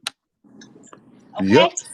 Y'all have to stop that. When y'all come over here, y'all rarely ever hear me talk about Gervonta because his ass is not active. When he get active, then we can talk about him. I talk about fighters that are fighting right now and up and coming fights because I find it disrespectful to continue to talk about his ass when he ain't doing shit. Gervonta got other problems. Leave him alone. He got other problems to worry Y'all have about. to stop this. It's these niggas that are driving me crazy, Mr. Shelton. Every time you turn around, Gervonta got some serious shit he's dealing with right now. Let him deal with that shit. Nigga. It's absurd. What is it, Now, Big Dog Willie? What you asked me? You didn't read it, man. You should. I'm not gonna read it. If you read it, then you understand. You have to read it. To Tankamaniacs, you gotta read Jab Queen because the Tankamaniacs, he gonna get a steel chair. Pray for that brother, man. He got some shit he's dealing with right now. What's up? What do you have to add to this conversation, Big Dog Willie? You said you believe that Turkey Al-Sheikh. You said you believe that Turkey Al-Sheikh was telling the truth about Jerron. Why? Yeah, because if I pay you, I have no incentive to lie on you. You don't pay me. I gain nothing from lying on you. I pay you. You're not signed to me, so I have to wait for you to fight to get paid. I pay you, so I have no incentive to lie on you. Boots has no incentive to lie. He wasn't in a relationship with Turkey Al-Sheikh. He was working with Matchroom and Eddie Hearn. He hadn't entered a relationship with Turkey Al-Sheikh. I'm just saying, listen, Jab. I'm just talking about for all of us 4 people on this panel who live in the real world. In the real world, if I'm paying you, I don't have time or incentive to lie on you. It gains me nothing. Facts. Well, can I say this? So let me. Yeah, go ahead, because I'm going back to Mr. Shelton. I was just going to say this. We know Turkey lying because Surrey Boachuk team said he was lying because they said Boots wanted 2 tune-ups. Boachuk was one of the people were saying Boots should fight when he first got to 154. He offered them a fight. Everybody thought Eddie Hearn was lying when he was on camera saying, we offered Boachuk a fight. It was a massive offer. But people thought he was lying because after the stuff Turkey said and all that. But Boachuk team, his manager came out and said, we turned down the Jerron Ennis fight to fight Brandon Adams because we thought it'd be a bigger fight and a better fight on a bigger card on that Netflix card. But then he wound up getting knocked out. So false. What's false? What are you talking about? Boachuk team didn't say that? What are you talking about? Nope. I don't know if they said it or not. I'm talking about Big Dog Willie. What's false? What you say is false? What you just said was false. So Boachuk team didn't, his management team didn't say that they turned down the Jerron in this fight Nope. for Brandon They Evans? said Boost didn't want to fight him. That's not what they said, Big Dog. Yes, they That's did. not what they said. How Yes, can they they did. say Boots didn't want to fight them when Hold he on. sent them the We're offer? gonna What are you get to the talking bottom of about? this. We can get to the bottom of it. It's very easy. Somebody drop that link for me in the chat so we can pull that up and see what's going on. Because I didn't see the clip, so I really can't comment on it either way. But I want to see it to see what exactly was the verbiage. So if anybody knows where that clip is, let me know or drop it in the chat so we can get this over and done with. How can somebody not want the fight that offered you the fight? I mean, you have to say Boost be ducking. He ducked Devin. He ducked Oh, he What trying the? to. Oh my God. No, he How can did. you You're duck a dude trolling. We that's don't have not? time for this tonight. Wait. Hold on. How can you duck a dude that's not in your weight class? How do you do He that? did. He did. Devin sent them a contract. No, he didn't. Yes, he did. Oh, this is ridiculous. Oh my goodness. Devin turned it down, not Boots. Devin turned down 152, not Boots. No, it was Boost turned them down. No, Bill Haney said this morning. And you believe Bill trolling, Big Haney? Dog. Big The Dog same Willie man is that just trolling, Jazz. participated in a jump? Big Dog Willie I'm is not trolling. I'm Jazz. telling you the truth. Big Dog Jazz Speaking Queen. of that, I don't have Dean, time for this. I don't Yeah, have he's time. I got a trolling. question for That's you, all. Dean. Speaking What's of up, that, Mr. Shelby? did you hear anything about the Madison Square Garden incident? I haven't heard nothing else about it. I haven't heard Devin They're trolling currently online. suing. No, their current Tiger Johnson's team, from what I'm being told, is pursuing legal action. This is what I heard. That Yeah, I they know are I pursuing know they legal press action. charges. I know that part. So what else did you want to know? Did anybody get banned? Did Madison Square Garden make another Yeah, they said statement? I they don't know. did say they No, They banned them all from got nobody Mr. got bit. Shelton. They all got banned. Why do you think Devin wasn't the announcer at the fight? They were not Oh yeah, I know allowed he to didn't fight do his. the I fight. know he didn't do his commitment. Yeah, so they all got banned. Okay, cool. Gotcha. Yeah. Ain't that Thank you. crazy though, y'all? Like that shit not How? worth it, dog. No, not MSG Well, yeah, banning them. I'm talking it about. was silly, but when you want to play tough, you want to run around with 20 dudes and act like you a gang. Nah, facts, Mr. Shaw. You What's that? 100% What's his son's name? Sean? Yeah, Sean, dog. Yeah. He's 16. Hey, Mr. Shaw, that was a 16-year-old hitting on that girl. He's 17. Oh, he's 17. Okay. That was a 17-year-old, man. Boy, I'm just like, bro, you do that right in front. Like, you let your son do that. Like, But see, when Yeah, and they, I actually saw Greg this morning, Greg Hackett. Shout out to him Mhm. and YSM because YSM asked him the same thing and he explained it beautifully. Matter of fact, I should probably pull that clip up. Go ahead, Mr. Shelton, what you were saying? I'm gonna see if I can I find was it. gonna say that you got to understand when people act out like that at an event like they acted out at, it ain't the first time they done that. They've been doing shit like this. But Mr. the Shelton, we know Ryan that Garcia already. homie, carnival The workers. carnival worker, yeah, this is not new to them. This is what they do. Yeah. They're a bunch of Now, thugs. This is what they do. but now they didn't cost Devin a venue that he probably never fight at again. Cost him some bread for that commentating job. You got to start reevaluating shit. You got to look at shit but this is one thing homies got to realize when they make it. When the homie makes it out of the hood, everybody can't go. Yes. That's right. Everybody can't go. Mr. Shelton. And You some know, niggas Sean like, is nah, not you from the can't go, hood. nigga. You got to stay. But the problem is, Mr. Shelton, it's Bill and Devin fault. His little brother started this shit. Yeah, Sean's not from the hood. Sean's not from the hood. But no, Big Dog Willie, But what I'm he been saying is hanging with Mr. around them Shelton. dudes who No, act he like hangs that. around He's doing Bill. it. He hangs around Bill. Bill starts shit all the Listen to time. what I'm saying. I feel Mr. Shelton, but it's hard. I agree. Me and Mr. Shelton, similar backgrounds growing up. Hey, Big I Dre. Hey, agree Big with Dre. that How you completely. doing? But my point is, when it's Sean, he's direct lineage. He's the only one that lives with Bill and Devin and Right. all that. I got you. You see what I'm saying? got You can't avoid I your got you. little brother. Like if your little brother out here starting shit. No, but what I think Mr. Shelton is talking about is the rest of them niggas, right? Oh, the Because rest if of they them. weren't Yeah, but 20 deep, I understand what you you're know what I'm saying, saying? but If they were just security and Sean and Bill, I'm sure that little nigga wouldn't have been popping his mouth. no, He but would that's acting like but that that's what I'm because if you saying. got professional security is not going to allow you to act like, hey, shut up, man. Get back over there. What you doing? Don't do that. Ramon, I haven't verified that. I can't say that. I But haven't Bill verified allowed what him you to just do said, it though. That's Ramon. the thing about it. You know what I'm saying? But see, Shelton, if you got Bill professional allowed him security, to talk shit like that. He talks but if you shit. got professional security, they're gonna have a meeting with you at every Yeah, event. but So, this is what we but gonna Bill's do. a different This is what character, we ain't man. gonna do. No, Big Dog Willie, Mr. Shelton, right. I got a background in that. No. I understand what Mr. Shelton is right, but I'm just saying with Bill's a different character. And this is what I we're get not that. gonna I do. get You're that, gonna big be dog. right Willie. here. You're not I'm gonna just One say at a this. time, You're y'all. not One at gonna a do time. that. One at a time. You know what I'm saying? That's what I'm saying. But go ahead, Willie. Go ahead, Willie. Go ahead. No, I'm just saying. Do you think Bill hires? I'm trying to say, and Bill always got No, something that's up what, his yeah, I'm sleeve. agreeing with you. I'm He agreeing always with got you. something up I'm his agreeing with sleeve. you, Willie. That wasn't professional security, because if it was professional security, Okay, I hear the what you're incident saying. would have Okay. never happened. It would have never happened. Because professional Oh, I see what you're security, saying y'all. now, Mr. Shelton. Yeah, yeah, yeah, Yeah, yeah. That's what Okay, I I was hear what trying to you're they're say. saying. not I gonna think Professional allow that. that. security, They're y'all, not gonna Willie. allow that. That's on They them. don't That's even on take them. the contract. They don't even take the I got a background in this, so I know. Yeah, go ahead, bro. I'm sorry.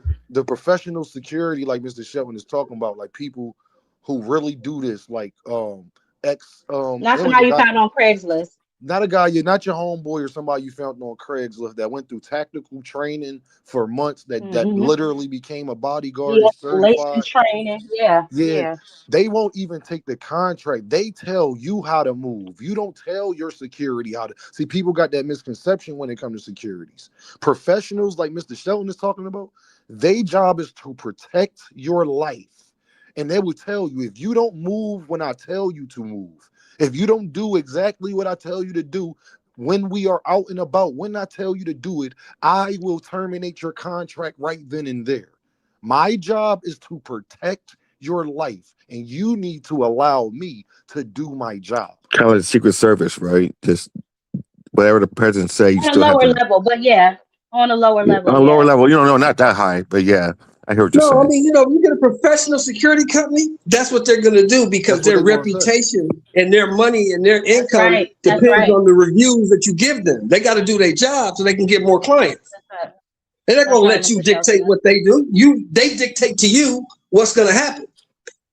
But we know they probably got some sort of bootleg security anyway. But I understand what y'all was saying, and that's absolutely 100% correct. I know I saw a lot of videos. I saw Bill on the floor. I don't know what he was doing. I saw a video of Devin running out the arena. It was just simply chaos and chaotic. But I'm glad that, Puppy Paw Patrol didn't do too much damage, because Tiger was still able to get up and walk out of there only with a black eye, and that came from what appeared to be the man in the white and blue jacket that hit him. Um, Yeah. so, he seemed to be okay. Hopefully there were no broken bones, obviously internal damage, none of that stuff. He looked okay. At least he got up and walked out of there from being assaulted by a group of thugs. So I'm glad that he's okay. And yes, they were banned from the MGM. Obviously, we know Devin was supposed to announce and be, ringside of that fight, because he was supposed to get the winner. If y'all remember, he said he wanted the winner at 140 pounds. I don't know what's going on over that. But was supposed to get the winner, so he was supposed to be sitting there commentating on the fight, and he was not in the building. Well, I just he had a fight in 2 weeks he can go to and talk shit at. What Ryan Garcia and fights Barrios. Barrio. He go to that fight instead of trying to pull up somebody Is for that at the 140. When he MGM? go to that fight and hang out with them. Is that at Real the rap, big MGM? dog, Willie. Is it MG? I Because believe if, so. if that's at the MGM, he won't be in it. No, that fight is Oh, in Las. I Is know it it's in in Las Las Vegas. Vegas? Vegas. That's in Las Vegas. That's in Las Vegas. So he might go Yeah, over he can there, go but down. He can go he's down from there the and talk MGM. shit down there. He don't want that winner, but that's a good question, because that's the winner that he should be trying to fight, not Right, winners in smaller weight right. class. His I'm gonna own tell you weight this. class, right. Hey y'all, if I mean, Mario he definitely did say that he wants that fight, because I remember him and Shakur were going back and forth on X, and Shakur said, me and Shakur is the next big fight in boxing. I want him and Keyshawn, little brother, then big brother. Why he wants Keyshawn first, I don't know. Shakur said, be careful what you ask for, you just might get it. So we're gonna definitely see. He's looking to Man, them make a niggas fight with ain't him. fighting. I'm a Shakur It looks fan. Them like motherfuckers ain't fighting. he might fight Lamont Roach. He's indicated he would like to fight Pitbull Cruz. Why doesn't he want to fight Gary Antoine Russell? Interesting. that's Never mind. all right. I was gonna say this though, but like when it comes to Devin and them and them making these fights, if Ryan Garcia knocks out Mario Barrios, Devin is not going to try to fight that man. I'm just telling you right He's gonna be now. back to the If he Oscar look ring. He's gonna good, be back to the Oscar ring excuse. He's gonna be back to the Oscar ring Jack excuse. Quaid, if he look good at 147, because now he ain't trying to cut none of that weight or nothing. We ain't seen Ryan at 147 either. Well, no, yes, we did against Rolly. Yes, But he did when he got put on his pockets by yeah, when he got Rolly. put on his ass by Rolly. But if he knock out Mario Barrios, They not going to take that fight. Now, if he looked like trash, Devin definitely going to try to take that fight, 100%. Listen, I don't know if you saw the Ariel Helwani interview that he had with Ryan Garcia, maybe about a month or two ago, where he stated they asked him about the Ryan fight, and he said the Devin fight. He said he wanted it, but Bill said we have no interest in fighting Ryan Garcia. He's a crackhead. I thought Bill said, because I heard Bill last night. Bill said he was on a different channel. He said that he needs Ryan to get in the 360 something program or something like that. Yeah, the 365. Well, Victor Conte ain't Oh, here. the 360, the 365, 7, yeah, whatever the hell it is. Yeah, that is the program that only Devin is on, which is interesting to me. That he's the only one, him, and I think his husband was on that program. But those are the only two fighters that signed up for that program ever. So I don't even know how legit that Or program is. Donaire, But I want to yeah. ask this question. Yeah, Donaire. Let me ask y'all this question, right? Chat panel, people in the bushes. Let me ask y'all this. For Vital to be such a prestige and held so high in regard, why is it they can't catch these drug chiefs till after the damn fight? I think they test him throughout the training camp. Salute, J-Man, baby. Flatbush, I'm agreeing with you. Shakur versus O'Shea. But that's what I'm saying. If Ryan was drugging the whole time, then why did he only pop dirty after the fight? Because if he failed all the tests, because like this, I'm just trying to go with their logic, right? If he failed every test, he failed 4 tests up until the fight. Why did you even still fight him? I'm gonna tell you this, Jab Queen. They that money. They want to secure the bag first and then complain later. You hear them talking about, no, get the fight, get the revenue. Yeah, we need all that. The pay-per-view boss. Yeah, bring all that in. Yeah, we keep all that and then hit you with it. That's just it's the game. No, Ryan was cheating. I mean, I don't know how much he was cheating, but he shouldn't be taking shit he wasn't supposed to take. But the fact is that, I mean, my whole thing is Devin just need to fight him again, because he can try to fight Shakur, he can try to fight Keyshawn, he can try to fight whoever, Boots, Xander, but he needs to fight Ryan. That's what the fight he needs to fight. And I don't understand why they're trying to go around that. They've been going around him for a while now, and I agree with you 100% because the only way any of us will know for sure if it was the Ostarine or just the fact that Devin can't duck a left hook is if they fight again. And if I was Devin, like I said before, I would go in there with that Kodo energy. Nigga, you cheated me, I'm gonna beat the brakes off you. And that's what happened. Frank beat somebody on Ostarine. Hell, we just saw who was Dalton that Smith. a couple months ago? Dalton Smith, and even before him, Fabio Wardley, he beat a cokehead. Now you know them cokeheads are strong. So and David Morrell. And David Morrell. So, this excuse, this crying, I can't get jiggy with that shit. If that's what happened, then that's what happened. But clean them up, like you said, put them on the 360. And from what I understand, Ryan said he was on it. He was on it for like a year, and then he was like, I don't know what the hell, if we're gonna fight or we're gonna fight. Now I don't know what the issue is, how often they jump out the bushes on you and ask for your blood or whatever they take from you. I don't know what that situation is looking like, but from what I understood, Ryan was willing to take a test, and Ryan also said he wanted to be double tested. He said he wanted his Turkey really wants that fight. My name is Jab Queen, sweetie. Oh, my fault. I'm sorry, Jab Queen. I know that Ryan said that he would do the VADA, but he also wanted his own in addition to that, and that's when they completely stopped even talking about it. The Jab Queen, that's the only fight that Turkey's going to pay for. He's not going to pay for any other of his bullshit fights. Yeah. Is that Paul Williams you got on that thumbnail? Yeah. Willie? Yeah. I seen that fight. I put it up there. I seen that fight in person. Oh, when really? I was younger. Yeah. You went to the Paul Williams fight? Paul Williams. Paul Williams black. So he got laid out all the black people in the crowd. God damn it. They were hot. You went to that fight? He fought Sergio Martinez.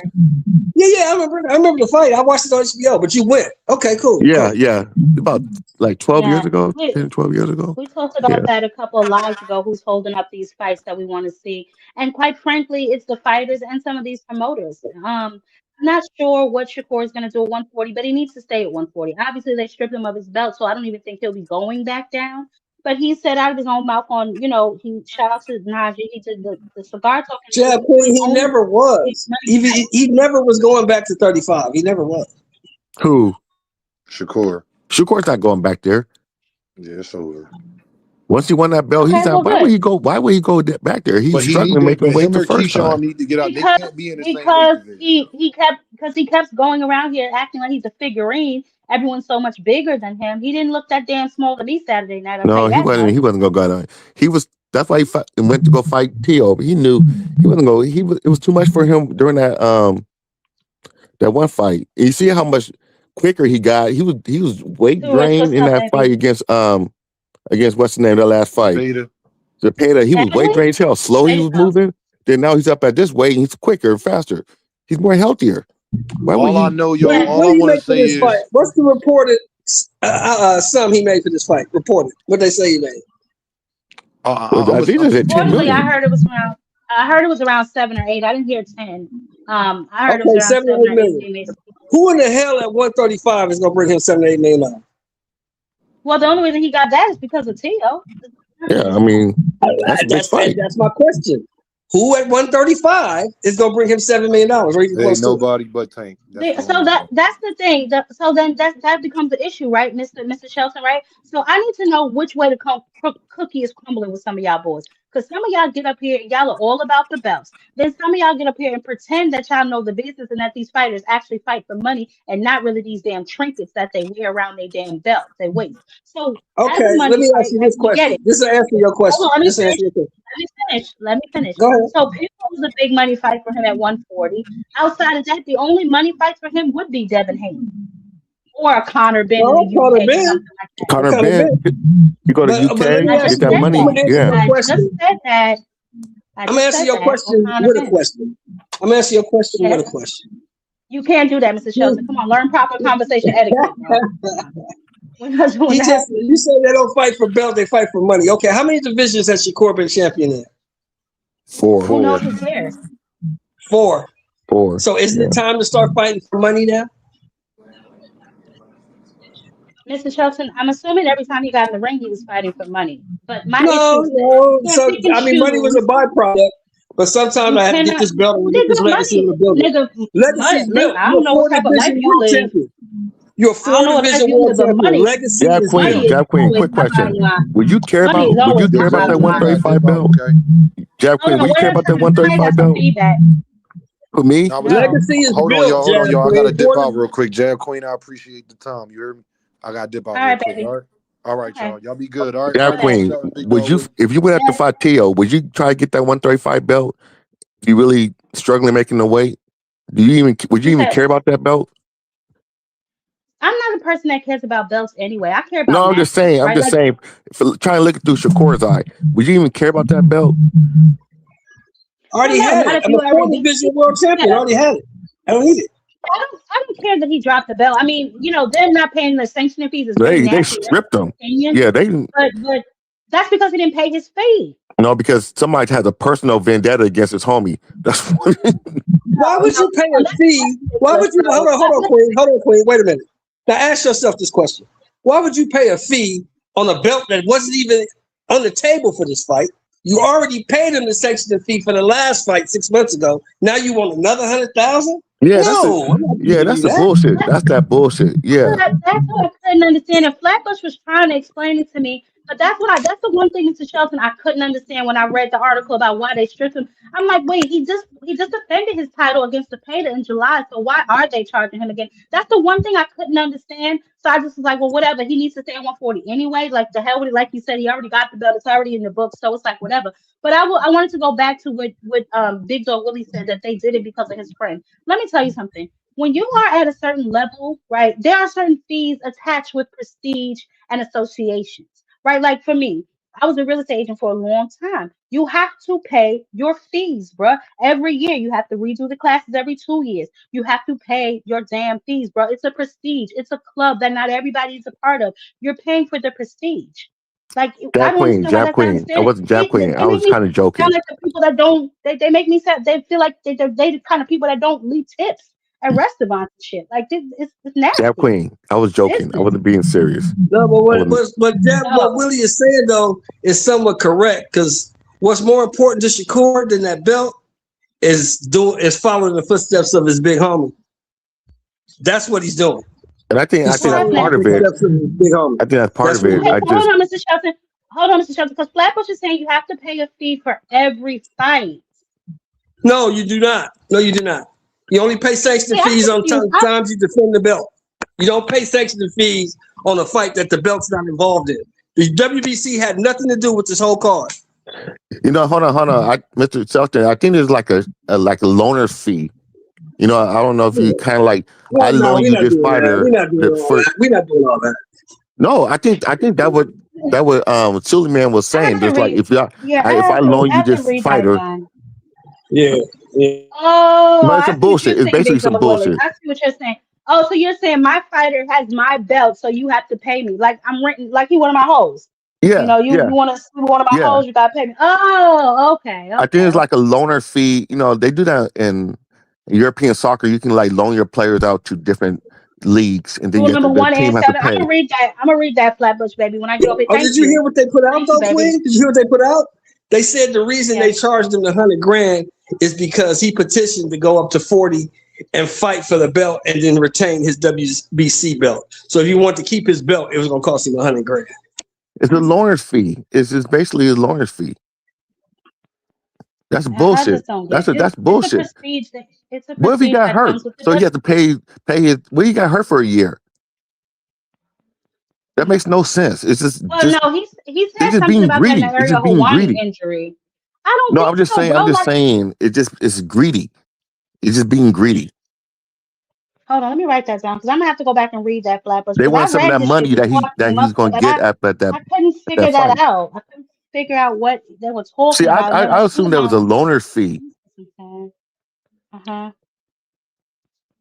Mr. Shelton, that's just greedy. That's what I'm trying to say.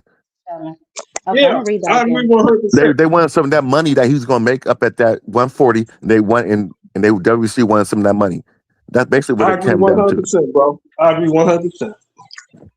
What's next for Shakur? What's next for the gentleman at 140? We heard him say that he would fight, Pitbull Cruz. We heard him say the rehydration clause crap with Conor Benn and Devin Haney, which I don't think Devin will agree to. And Conor Benn flat out said he ain't agreeing to that. But so what do we think is next for him? Because he already fought Tio. He can't go back to fighting Joe Blow, who takes out my garbage. He has to fight a real fighter, and from now on, nothing but names. If you want big money, he's gonna have to put big names on the table. I think Jab. I think this is what he's gonna do. I think he's gonna hold off on like real competition. No, let me finish. I said real competition. He's gonna hold off on real competition. I think he's gonna fight like Pitbull or Lamar Roach.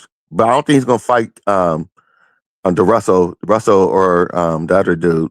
But he needs to fight Gary Antoine Russell right now. He is the ring champion, and now he is the no. champion. I know what he needs to do, but I'm saying what I think he's gonna do.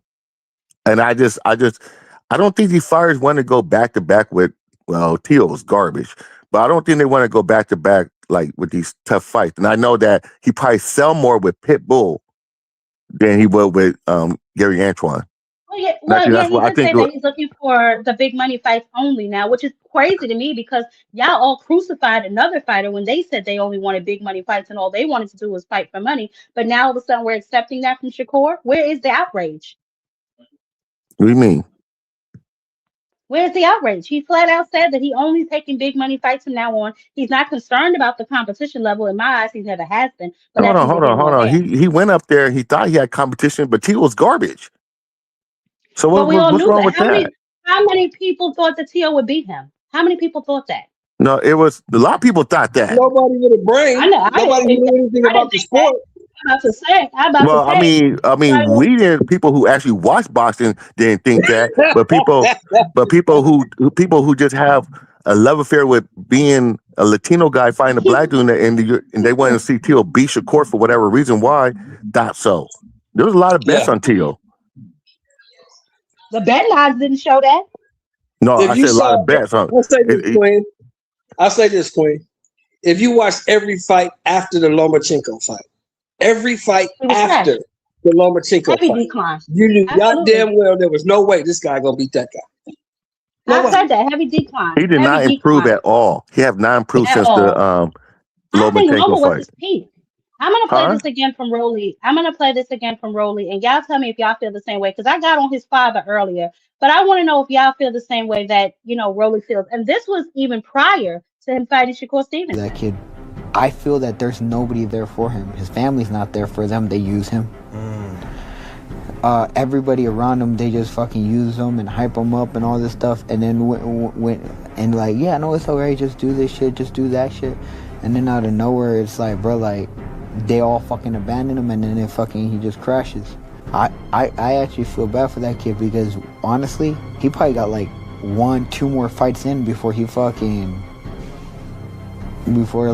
can't box anymore. I hope not, because he said, I just interviewed him recently. He was talking about retiring and things like that. Bro, he can't handle this shit, bro. Like, he actually can't handle that shit. Hey, Jack Queen, it's crazy that you played that. Is because Shakur just said the same thing when he seen him after the fight. And you know what? And that's Shakur said coming from exactly the Rolly same Romero. thing. That's coming from Yeah, I Rolly know. Romero. And Rolly Romero And been through some shit in this game, so he know what he's talking about. I get it. Did you see the Shakur interview when he said that? I said He that said, earlier. man, I feel sorry for... Earlier. Huh? I said that earlier. I said, his father, from what I understand, he didn't help. He didn't go with him to medical. And then he just completely threw his son under the bus, which was nasty. That was nasty work. Yeah, that was cold-blooded. And you see what happened. And you see what happened when Senior did that shit. You see what happened to him, right? He did that shit to Norman Jr. You see what Norman Jr. did? Oh, really? Okay.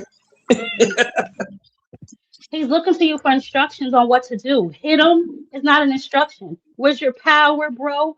That's not an instruction. And the fact that Shakur beat T.O. 12-0 with just a fucking jab is nasty work.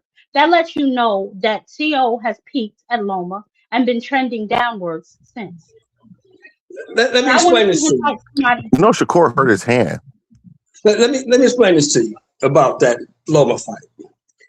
Teofimo beat an older Loma who was getting older, a small guy who really didn't belong at the weight class, but his skill level kept him up there.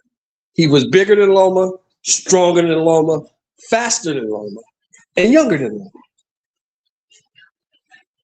Loma. Teofimo has never improved on any aspect of his game since that fight because he doesn't feel he has to.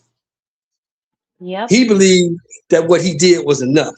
And if you watch every fight after that, you can see clearly that winning that Loma fight was probably the worst thing that could ever happen to him, because now he believes he's better than he really is. He believes that he's better than he really is. And all them other fighters you saw, the Plagettes, these other guys, they exposed it. The Sandro Martin exposed it. The Jermaine Ortiz exposed it. The Ocampo exposed it. This dude really ain't that good. He's cool. Yeah, Mr. Shelton. He ain't really that good. That's deep. Yeah, I mean, I think his height. I think his height of his power was with Comey, and then he fought because the last part of that fight when Loma figured him out, he was struggling. So, yeah, and then after that it was all downhill when he fought what's his name when he fought Barbosa and got lost to him, which was terrible. I'll say this, bro. Yeah. I'll just say this: if you are an elite fighter, you do not lose to George Kambosos. You do not. Yeah, That's what Shakur said. But see, so that's my question that I had then. And I asked you this before, Mr. Shelton, and Big Joe Willie, now maybe you can answer. I asked this question before, right? We know T.O. hasn't been good in, 5 years, right? So why did Shakur pick him? Money. New York, money. New York, Square Garden, money. And everybody. Who else? The perception of T.O. was like he's better. He was a lineal. He beat the old dude. What's the old white dude? What's his name? Josh Taylor. He beat Josh Taylor. He's a lineal. So why can't Shakur just go up there and get his lineal belt when he knows that? I mean, people do that all the time. Don't seem like cherry picking to you. That don't seem like. I wouldn't call it cherry picking. Of course it was. Shakur knew damn well he gonna beat the shit out this dude. He knew that. Well, I mean, and that's one of my problems with Shakur, right? Like I said this before. T.O. said he wanted to fight him. T.O. said he wanted to fight him. But if you listen to that Breakfast Club interview, Shakur said he chose T.O. even before his last fight with Zepeda. I'm very sure he did, right? But T.O. didn't say no. Big Joe Willie, let me finish. So it doesn't matter. Teal's not gonna say no, right? Because he probably believed he could beat Shakur. But Shakur's also said, I've been watching. I'm gonna drop a dirty secret on this. I'm not gonna give it all away, but I'm gonna say this. My issue with Shakur, the young man is very talented. He's attractive. He has what it takes. He just does not have a killer instinct. And if you listen to him when he was in the locker room, he said, I was gonna finish him, but he started to fight back. That right there says enough to me.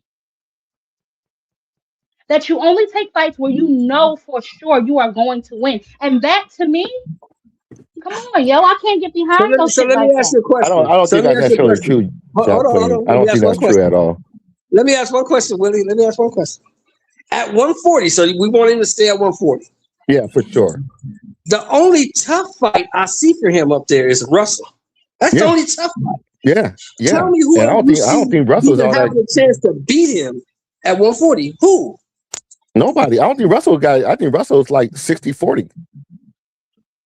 I don't know about that, but I definitely want to see him in a more competitive fight. Shakur's boxing IQ is out of this world. What I'm trying to say is this: he for sure has the boxing IQ, but what I'm talking about is competition. I'm talking about challenging himself. But it's not his fault because the dude at the weight class he's fighting at just aren't good enough. That's not his fault. He'll run through 147 too, and Devin run through Devin too. So I'm not. Yeah, I see him beating Devin. I see him beating. There's somebody at 147 that can beat him. And that's what's hard for like some boxing fans to wrap their heads around. But it's the truth. It's not Shakur's fault that these guys just are not good enough. Well, the only person that had a chance with him was Tank. Was Tank and Devin's the only people who really have a chance at him. Nobody else. Nah, he gonna beat Devin. Huh? But he gonna beat Devin. Stop bringing up Tank. Tank is busy, Willie. Tank No. busy. I said anybody who had a chance at him. Lee said Colin Wash isn't no walk in the park. Who? Colin Wash. Who? Colin Wash is at 160. Well, you know what? 160. He's the 60 pounder. What are you talking about? Let me tell you something, right? For me, with Shakur, it's not about his defense, right? It's about his lack of offense and his lack of ability to finish his food, or his lack of risk taking to get in there and finish his food. Because he had T.O. hurt, and what was that, the 8th round? He could have easily finished him, but he didn't. And that's my issue. Like, how the two people under you in their show with knockouts, but you the main event, and we still got to go 12. When you have your man hurt, why don't you finish your damn food?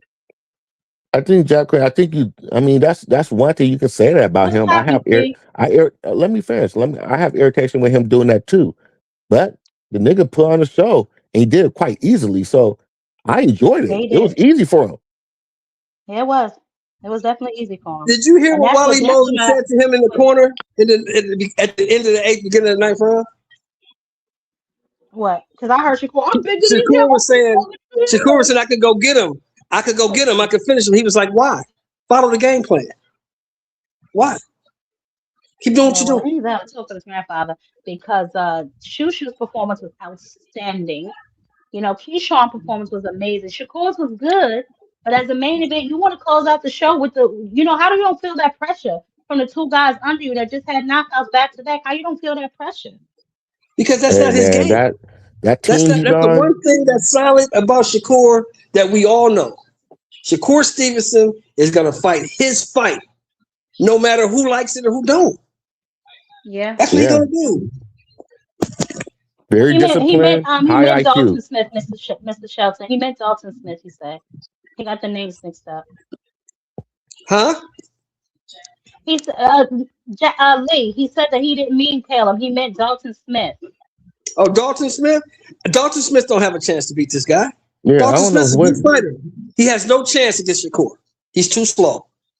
He has no chance. What about Puello? Nope. That's a good fight. But I think Shakur will beat him because Puello throws wide punches. Like I said, the only person that can beat Tank not beat Tank, but that beat Shakur is Tank or Devin. That's it. Devin not beating. I'll say this: Gary Antoine. I don't think Gary Antoine. I think he'll watch Gary Antoine. J-Man said it's Africa. I don't know about him. I don't know about that. The thing with Shakur is this. I don't know about circles. You gotta I be don't know able to about box take it. circles around him. You got to be able to take it and get inside and give it. Gary Antoine can take it to get inside. That's the only way you're going to beat this guy. Because the people, reason why he beating everybody, because they can't take it to get inside. They got to back up. They're getting hit with too many shots and they don't see where they're coming from. So they back out. You got to be able to take it, get inside and rough him up. That's the only way you're going to beat him. That's the only way. But why does he always stay, like, to me, he just stays in first gear all the time, like almost like an amateur style. Because he don't have to do nothing else. He's so good, he don't have to do nothing else to beat these guys. Don't have to do nothing. Well, you know what? Let me ask you this before you go on. Let me ask you this: what was the biggest criticism about Bud Crawford? You never see him in a tough fight, correct? That wasn't my criticism about Bud. My criticism was about his selections. But okay, I've heard that before. You never see him because he was so good. He didn't have to do much to beat these guys. But how good you got to beat Gamboa or to beat Madrimov? Because he on a losing streak. When he fought Gamboa, Gamboa was undefeated on the pound for Gamboa pound. was nice back in the day. Supervision champion. Not just Tanky Devin Gamboa. That's a different Gamboa. Well, I'll tell you what. Like, I just want to see the young man moving forward in some fights that are competitive at least, or at least are 50-50 because he has not been in one yet. And maybe but that's not his fault. Not his fault. Then them other dudes better get their game up. Get their game up. Well, hey, I don't know. Griff just got a grip. Man, I don't know. They gotta get their game up. That's all they gotta do. Get better, and then you tell us the kid. Says she wants Shakur Pitbull, Gary, or Lamont. So you don't think that he should fight Devin, King of the Great, baby? You don't think he should fight Devin? I want to fight Devin to shut up his fans. I think he beats all three of them. I think he beats them all. I want to see him fight. I want to see the fight with Gary. If he can beat Gary, easily like he did to you, which I don't think so. But if he could beat him, then maybe I might start putting some respect on his name. Maybe. You know what they'll say, Jack? You know what they're gonna say? If he's Gary, Gary lost the point. So Gary wasn't shit anyway. That's what they're gonna say. Now that's a damn like, and I'll jump on anybody who say that. What you say, Big Joe Willie? I said, come on, Jab. Now you just kind of hate right there. I put some respect on AP beats. This nigga been watching this man. Shakur been watching people. You guys still don't believe in him, man. Oh my God, I don't care. I don't care about him watching the Padleys of the world. I don't care about stuff like that. No, he didn't watch this Padley. It was a good win. You was one man. It was a good win. So you saying T.O. and Padley is on the same level now? Is that what you're saying, Queen? Yeah, Queen, you're kind of hating. That's what you're saying. You're kind of hating right now. Oh my God. That's what you're saying. You're saying T.O. and Josh Padley are on the same level. That's what you're saying. I didn't say that. I didn't say that. You can't use Padley over and over again. He beat 2 fighters since then. If Padley wasn't his pick. Padley is a champion. Padley's a European champion now. Yes, he is. Yes, he is. Yes, he is. Oh, that's right. I was gonna start giving him his credit. I just say that, Big Dog. Willie, you said no. He said I was fighting Padleys. You didn't give him no credit. That was some sarcastic ass credit. No, that's because you said he's been beating people up, and I said I don't give him the Padleys of the world. Those are the type of niggas you're supposed to beat up. Now, T.O. was a good win. Yes, it was. But we all sat up here for 5 minutes and talked about how T.O. has been on the decline since he fought Lomachenko. So how much credit do y'all want me to give him? I don't want you to give him no credit because I told you a month ago he was going to beat the hell out of T.O. and don't give him no credit because T.O. wasn't good enough. I told you that. I agree with you. So what's the he said give him no credit. You get no credit for beating up on T.O. T.O. wasn't that good. No, T.O.'s good to certain people. Shakur just that much better. Shakur is that much better. I'm agreeing with you, Willie. I'm saying he's good to those other guys, but compared to this guy, he's food. This guy's better. Okay, I hear what you're saying. Yeah, but Shakur is that great. That's what I guess I should say. Yeah. Well, I mean, listen. Okay. So you guys said you want to see him fight Pitbull. Y'all want to see him fight Lamar. No, I didn't say. We didn't say that. Nobody wanted to say that. You know what? I wouldn't mind it because I think he'll handle Pitbull better than anybody else. But for what Willie told me Willie said he hurt his hand again. Is that right, He Willie? did hurt his hand. If you look at it, I think it was the second round or something like that, second or third round, he hurt his hand. That's when he started throwing so many jabs. Damn. And you look at the fight again, he hurt his hand. Oh, so that's why you were saying he may take some time off. I got you, Willie. I got you now. Come on. Yeah. Listen, the fight against Theo was a good fight. That is a good name on his resume. But moving forward, we want to see more good names on his resume. We don't want to see him go back to fighting niggas that we don't care nothing about. It's about moving the sport forward. Now we got one bum out the way, which y'all say about Theo. Who's next? I'm with you on this. I'm with you on this. I want him to fight Devin, but I don't want no rehydration clause because I don't think he needs it. No, he doesn't need it. He doesn't need to get Devin. I think that was more for Conor Benn. Conor Benn just fought at 160. So I think that was more for him. I don't think he needs it against Conor Benn either. I don't think he needs it against Conor Benn either. The Haney code's going to twist it and you know they're going to make it seem like they're talking about Devin Haney, but it's more for Conor Benn, I think. No, he said it for Devin Haney too. But, yeah, I don't really going back that. to 35. Zondrick, they going back to 35, you mean? Pitbull and Lamont Roach are going back down to 35. I don't think so. They were just talking No, of course not going back down to 135. They were just talking about fighting each other. Lamont no, and they're not going back to 135. Kurt's not going back down there. Well, they may go, but Shakur's not. So I was going to fight at 135, whether or not shit'll still be great. Salute to champion with bad man. That was it. He said Kittle Schofield is who Lamont plans to fight next. Kittle Shakur. What? So who? Yeah. Lamont, he said he's going to fight Kid Schofield. Well, Schofield don't need man. Schofield can't fight. No, hell no. I wouldn't fight Schofield. That Schofield got a fight for the title now? Well, he got a title fight coming up? Yeah, he chose Lucas Body over Lamont Roach. Oh, I don't know okay. if Lamont Roach didn't get the memo or not. So okay. He got stressed before he got stripped. Okay. He said he was going back down. See, Mr. Shelton, I told you he said that. He said that before. He said he was going to go back down. Shakur. Oh, you talking about Shakur? Said it. Well, I learned this. I learned this a long time ago, Queen. These niggas' mouths ain't no prayer books. I don't believe shit they say. I watch what they do. Shakur ain't going back down. He ain't going back down there. His belt got taken. Where you gonna go back down there for? No, he said before he got stripped, Shakur was saying that he was going back down. He was bullshitting too. He was bullshit. I said once he won that title from Tio, he wasn't gonna go back down y'all flowing with Shakur. So y'all flowing with Shakur. Because if the man say something, y'all quick to say he didn't mean that. I don't believe what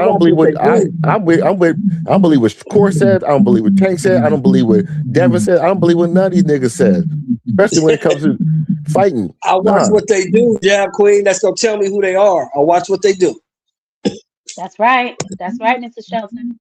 Yep. That's why you gotta try to judge them by what they say. I'd be like, don't listen to these fools. Could a better opportunity in boxing come just like that? Mm-hmm. We'll see. And Schofield's never mind. I don't want to talk about him. I don't know what's up with that dude. The last time I seen him in a competitive fight, he was stretched out on his belly, gasping for air. So I don't know what's up with him. His dad, what's up with him? Dad capping his ass off. I don't believe in that dude at all. He got to show. I got to be from the state of Missouri for that dude. You got to show me. I don't believe shit. I hear you. Yeah. His dad lying and shit, talking about the CIA investigating his son getting poisoned. I mean, like, come on, man. We got all the champions. That shit your ass up. Wait, hold on. Big Toe Willie, he said that? Yes, he said that. Yeah. What? Yeah, he said that. He said he talked to a general, and he said that the CIA and these people are looking into his son getting poisoned. And I was like, what? This nigga was tripping. That's the same nigga said the Saudis put dope in his car and flattened his tire. No. That nigga's a weirdo. Oh, he said you capping, Big Dog Willie. Well, Who's capping? You. No. Go on Mill City and I'm dead serious. Go on Mill City and look up his interview. He was out there talking crazy. Did he used to do a combat sport, javelin? Who? The father, Schofield Sr. He said he did. I'm not really sure how true that is. It sounds like he been hitting the head a little bit too many times or something. That nigga said No, that nigga just crazy. He's just crazy. A lot of these fathers, they want attention. They want more attention than their son. That's most of their problem. Oh, the boxing dads. We just saw a few good ones. Bosey's we just saw pretty a perfect good. example of that thing. Who's a good one? Give me a good one, Willie. Give me a good one. Bosey. Who Bosey's else? good. Bosey's good. What's the name? When he was fighting, Garcia was all right. Papachenko was good. Papachenko was good. What's his name? Porter's dad was okay. I mean, there was some cool Kenny ones. want to be in the spotlight though. Kenny liked the camera. Kenny liked the camera. But he's not bad. Bill or Teal's dad or Schofield or Brian Norman. Those dudes are. You know who's really good is Abdullah Mason's father. He's real chill. Oh, I love him. He's real chill. He just kick back and do his deal. Let the boy shine. Yeah, that's why his son's gonna be a great fighter because it's just it's just what I call them the four dads of the apocalypse. It's just the four dads of the apocalypse. Yeah, because they just those four niggas are something else. Teal's dad's crazy. Wow. Pop-Pop's going you wild. Call it what? You call it what, John Queen? You call it what? Pop-Pop's going wild. Pop-Pop's going wild. That's what I call it. Pop-Pop's going wild. Yep. That's exactly what they are. So you talking about Haiti, you talking about Schofield, you talking about Norman Sr., and you talking about Teofimo Sr., right? Yep, those four. Well, Norman Sr. been good lately. He been kind of down. No. No, he hasn't. What he do? I missed it. After his son's fight, he was tripping. You don't bother me. You don't bother me as much as Bill and Schofield Sr. Y'all call me crazy. He's been quiet since Junior got his ass whipped. He's been quiet, right? He didn't have a choice. He don't work with his son no more. Well, that was on him. I remember the last interview I heard. He was talking that weird shit, talking about can you imagine me being second to anybody? Yeah, that's why your ass on the couch right now. Talking about. That's why your ass on the couch right now. That's what I'm talking about. No, Teal's cold-blooded. Teal Singer's cold-blooded too. Yeah, I heard Teal Singer. I heard Teal Singer threw the boy under the bus. Is that true? He threw the boy under the bus, and he didn't go back there with him in medical. It was Shakur back there with him. Can you imagine how traumatic that got to be? The boy, the nigga that just whooped my ass, got to be the only one back there keeping me company because my father left me. His whole that was cold-blooded. Wow. Dad had to go get a hit. He had that pipe in his pocket. That pipe was hot. Either the pipe or is the alcohol, or is it both? It's rocks around the corner. Hey, Willie, nigga, it's rocks around the corner. I gotta get up out of here. Oh yeah, Danny Garcia father. But you know what? Angel was wild back in the day. I'll give you that. Angel was wild. But after Danny took a couple ass whoopings, Angel calmed down. True. Yeah, Angel was wild, but he's still a good trainer. Man, yeah, Angel knew boxing a little bit. Angel knew boxing a little bit. So let me ask y'all a question, and we're gonna wrap it up. If Teofimo Lopez stays active in the sport of boxing, who do you think would be a good trainer for him? What do you think would be a good fit? I vote Robert Anybody else but his dad? Anybody who's sober? You know who I think? Honestly, Jab Queen, you're gonna laugh when I say it. I think Breadman would be good for him. Why would I laugh at that? I think Breadman.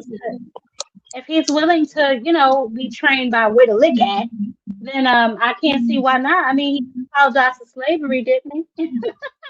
I think that's a good one. Be both. But here's the question. Though, that we got to ask ourselves. Teofimo basically by himself. I was thinking that. Mm-hmm. Teofimo basically by himself, because we all know Senior really didn't have too much to do with it. We know that.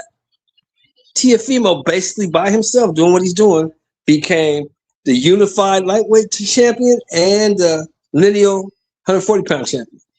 Yeah, Will Teofimo listen to anybody? I'll tell you what, if you don't ever want to get embarrassed like he just did Saturday again, he better. And if he ever wants to be a champion again, he better. Because what I saw Saturday was complete amateur hour. He get Buddy McGirt. Buddy McGirt would be good for him. You think so? Yeah, Buddy would be good, but will he listen to Buddy? That's the question. Will he Yeah, listen? you don't have a Because choice. the ego is You the wanna- motherfucker. Y'all know that. The ego is a motherfucker. But I don't know. After that last fight, he might But you know calm what, down. Mr. Shelton? Yeah, I'm about to say, Mr. Shelton, what you said earlier, even though it was almost cringe worthy to hear, it almost gave me chills. It was 100% the truth. The best and the worst thing that happened to Teofimo Lopez was beating Lomachenko. It was. Because that made him Because believe he he's thought better he than had he nothing really to is. improve on. He thought he had nothing to improve on. Yeah, he did. Yeah. And but what does that say about? But see, when I saw Kambosos put head, shoulders, knees, and toes on that ass, I knew that something was not right. Because there's no way. There's no way. Yeah, It's it an seemed like old they. saying in sports. Oh, Ramon said Jab, he I don't don't know think if the you heard this personalities before. will blend with Breadman. It's an old saying in sports, Jab. I don't know if you ever heard this before. It goes, hard work beats talent when talent don't work hard. When talent don't work hard. Yeah, absolutely. Absolutely.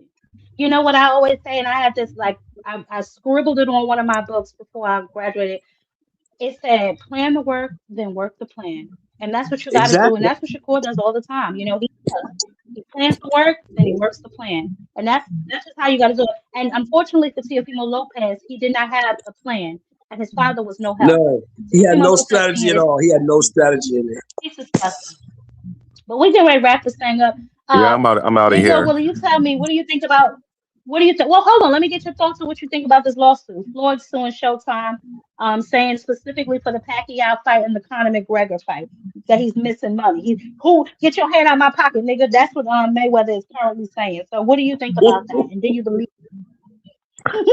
Man, this guy, this boxing is a dirty business, and Mayweather been in this business ever since he was like 4 years old. Ever since dad boxed, his uncle boxed. I mean, he knows about this business. That nigga just spend too much money, and he try and get some more money. He's dumb.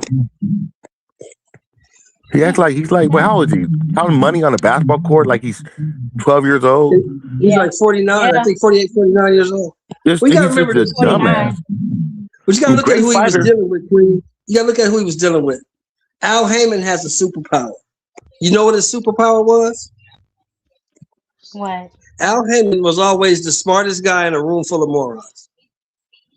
I don't believe that. You're going to tell me a Harvard graduate is the smartest guy in the room with morons?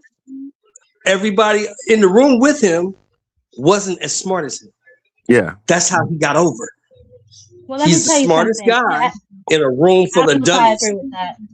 You mean the he's a room boxers full all and them stuff? You dudes are must be dummies. talking about that because Steven Espinosa to him is a dummy. Floyd's a dummy. The manager, the lawyer they brought in, they're all dummies. I'm smarter than them. That's how I get over on them. And this is not at first. This is not at first. He used to be in the music business too. He was getting sued by everybody in the music business too. No, he wasn't. I say it again. Yes, he was. Yes, he was. He was the smartest guy in a room full of morons. Yeah, he was. Well, I don't know how this case is going to play out. I'm going to follow it closely because I'm interested to figure out what kind of evidence I can give you tomorrow's news today. I can give you tomorrow's news today. They're going to give Floyd like $60 million and tell him to go away. Yep. And like I said, they probably own some money, but Floyd ain't the most. Floyd probably owes some people some money too. He's not the sharpest tool in the shed. And he doesn't seem to be financially responsible either. Supreme. But that's I mean, here nor there. What? Hello? He doesn't seem to be. Yeah, I'm here. He doesn't really seem to be that financially responsible. So you know, a lot of things could have transpired. I mean, if they owe him money, pay the man. But it just seems like it's going to be hard to prove. That fight was what, 2014 and 2017. So that's going to be hard to prove. Jab Queen. Think about it. Floyd probably owe people money too. So Floyd. But that has nothing to do with who owes him money. No, but that's what I'm saying. Don't worry about who I owe. I'm just talking about the business of boxing. It's bullshit. But Jab Queen lives in the real world. Jab Queen knows ain't nobody finna get this nigga no $340 million. You know, ain't nobody doing that. I don't give a fuck if they owe him or not. They're not giving him that. I cannot wait to get my hands on that lawsuit because I want to know where he got that number from. Like that number. Where did you get that from? He made that shit up. Yeah, he did. He made it up. How did you calculate that over 10 years of missing money? Now, Like you were still Queen, doing this. Shoot you for the talking about stars. the guy. Shoot for the stars. You See how talking much about you the get guy. back. You talking about the guy who was at the International Boxing Hall of Fame at his induction ceremony and said the investments that he had was making him $1 million a month. He said that. Yeah. That's what he said. Mm. My. Well, you He know, said that shit out loud in a room full of people. I don't know why is he going through like a midlife crisis? That's probably what it is. I'm serious. I'm dead serious. Were you 49 going on 50? Yeah. He's like 49 years old. Oh man. yeah, Like Flatbush. I forgot about that. I did see him do that commercial about that property that he purchased in what was it? It wasn't Flatbush. It was maybe it was Flatbush. A building that he purchased. I did see that, but I don't know what happened to that investment. He always said he makes smart investments, so I'm just trying to figure out what's going on. Man, have he you ever says a asked lot him? of You know shit. what's funny? He been saying he made smart investments for 10 years. Ask him to tell you what one of them are. But what investment is so smart? Give me one of them. Just give me one. Well, doesn't he have that liquor company? He has that liquor company. He has What liquor company he got? I know I read something about some of the investments. He does I have a know liquor that company. strip club is in I know that strip club is in foreclosure. I do know that. That strip club is going into them girls foreclosure. sued him. Them girls went on strike. Yeah, them girls went on strike. See what I'm talking about? Like I said, he probably owe people money too. Yeah, but that don't negate what you owe me. Don't worry about You know he sold. No, what Jack Queen, what I'm saying is that's karma, man. This nigga be out of control Queen, you with know it. he sold his mansion in LA and he sold the airplane. You know he sold the airplane, right? Well, he has 4 of them, so I don't think he's gonna miss one of them. I don't think he had He can only 4. be on one at a time. How many airplanes did he say he had? 4? I don't think he had 4. I read he had 4 jets before. I do not think he had 4. I do not believe that man had no 4 goddamn jets. I don't believe that. There are $1 billion oil companies that don't have 4 jets. I'm all up in that. Yeah, well, that's true. Nigga, you got 4 jets, but Standard Oil ain't got 4. Get the man, come on. So I don't know what Mayweather's gonna do. Why would I you don't know buy what 4 Golden jets? Boy is gonna do. Who would do that? There you go, Willie. Who the fuck does that? What the fuck would you buy 4 jets for?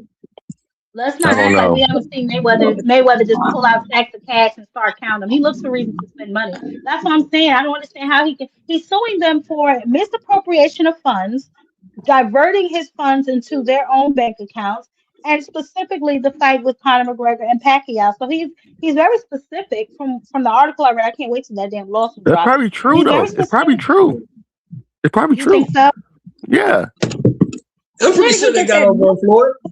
What? Let me ask you this, Queen. As long as you've been following boxing, name me a boxer they didn't get over.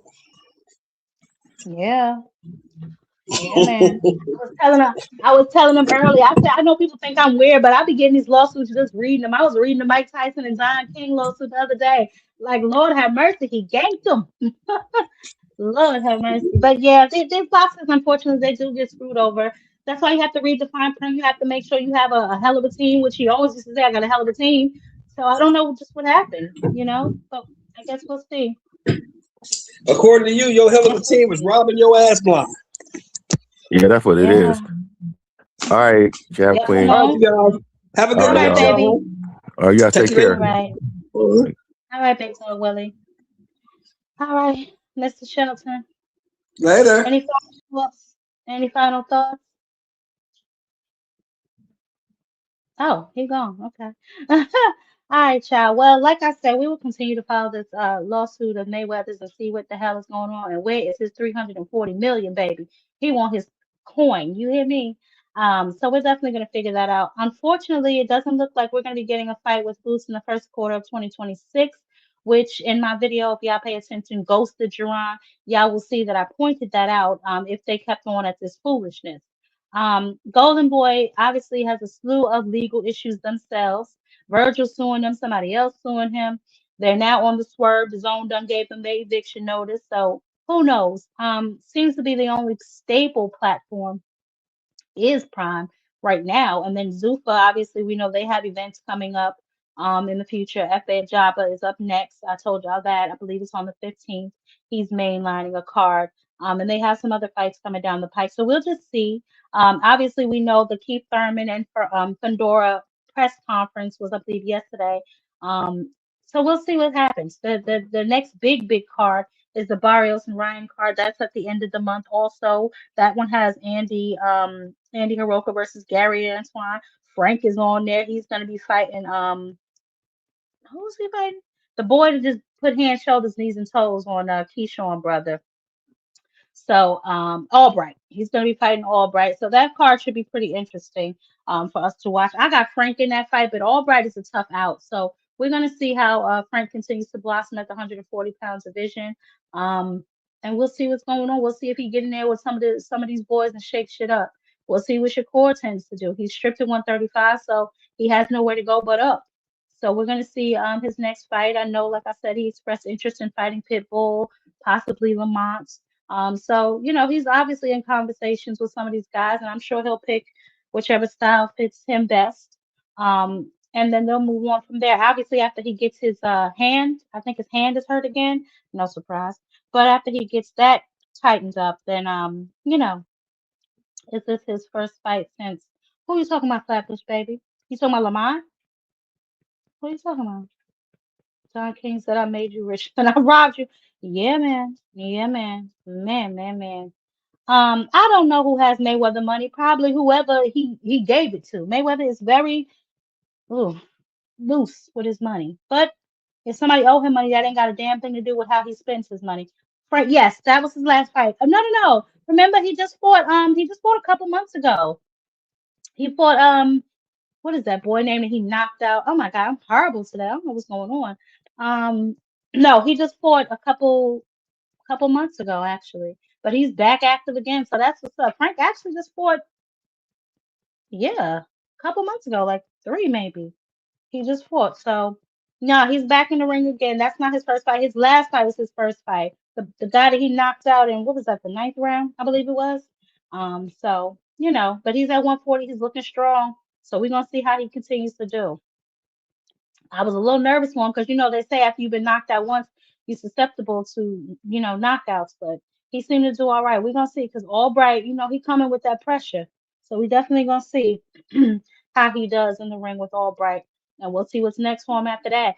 We also gonna get into the rest of the cards tonight. I wanted to go into Mauricio Sulaiman and what he had going on with Zufa. They war and also the Mayweather stuff. But when I come back, we are going to talk a little bit about these cards because I want to see who y'all got in some of these fights. Obviously, we know Clarissa Shields. She'll probably come out victorious against Franchon Cruz in that fight. But the other fights that we have coming down the fight this Saturday, that Figueroa versus Ball fight, I'm interested to see who wins because I want to see who's going to step up and challenge Shushu after that fight. So we definitely have a lot of fights to keep our eyes on this month. And we're definitely going to break more of those down as the fights approach. So y'all make sure y'all stay safe and stay warm if y'all on the East Coast, honey. This wind is whipping mother. But y'all have a good night. And until next time, peace.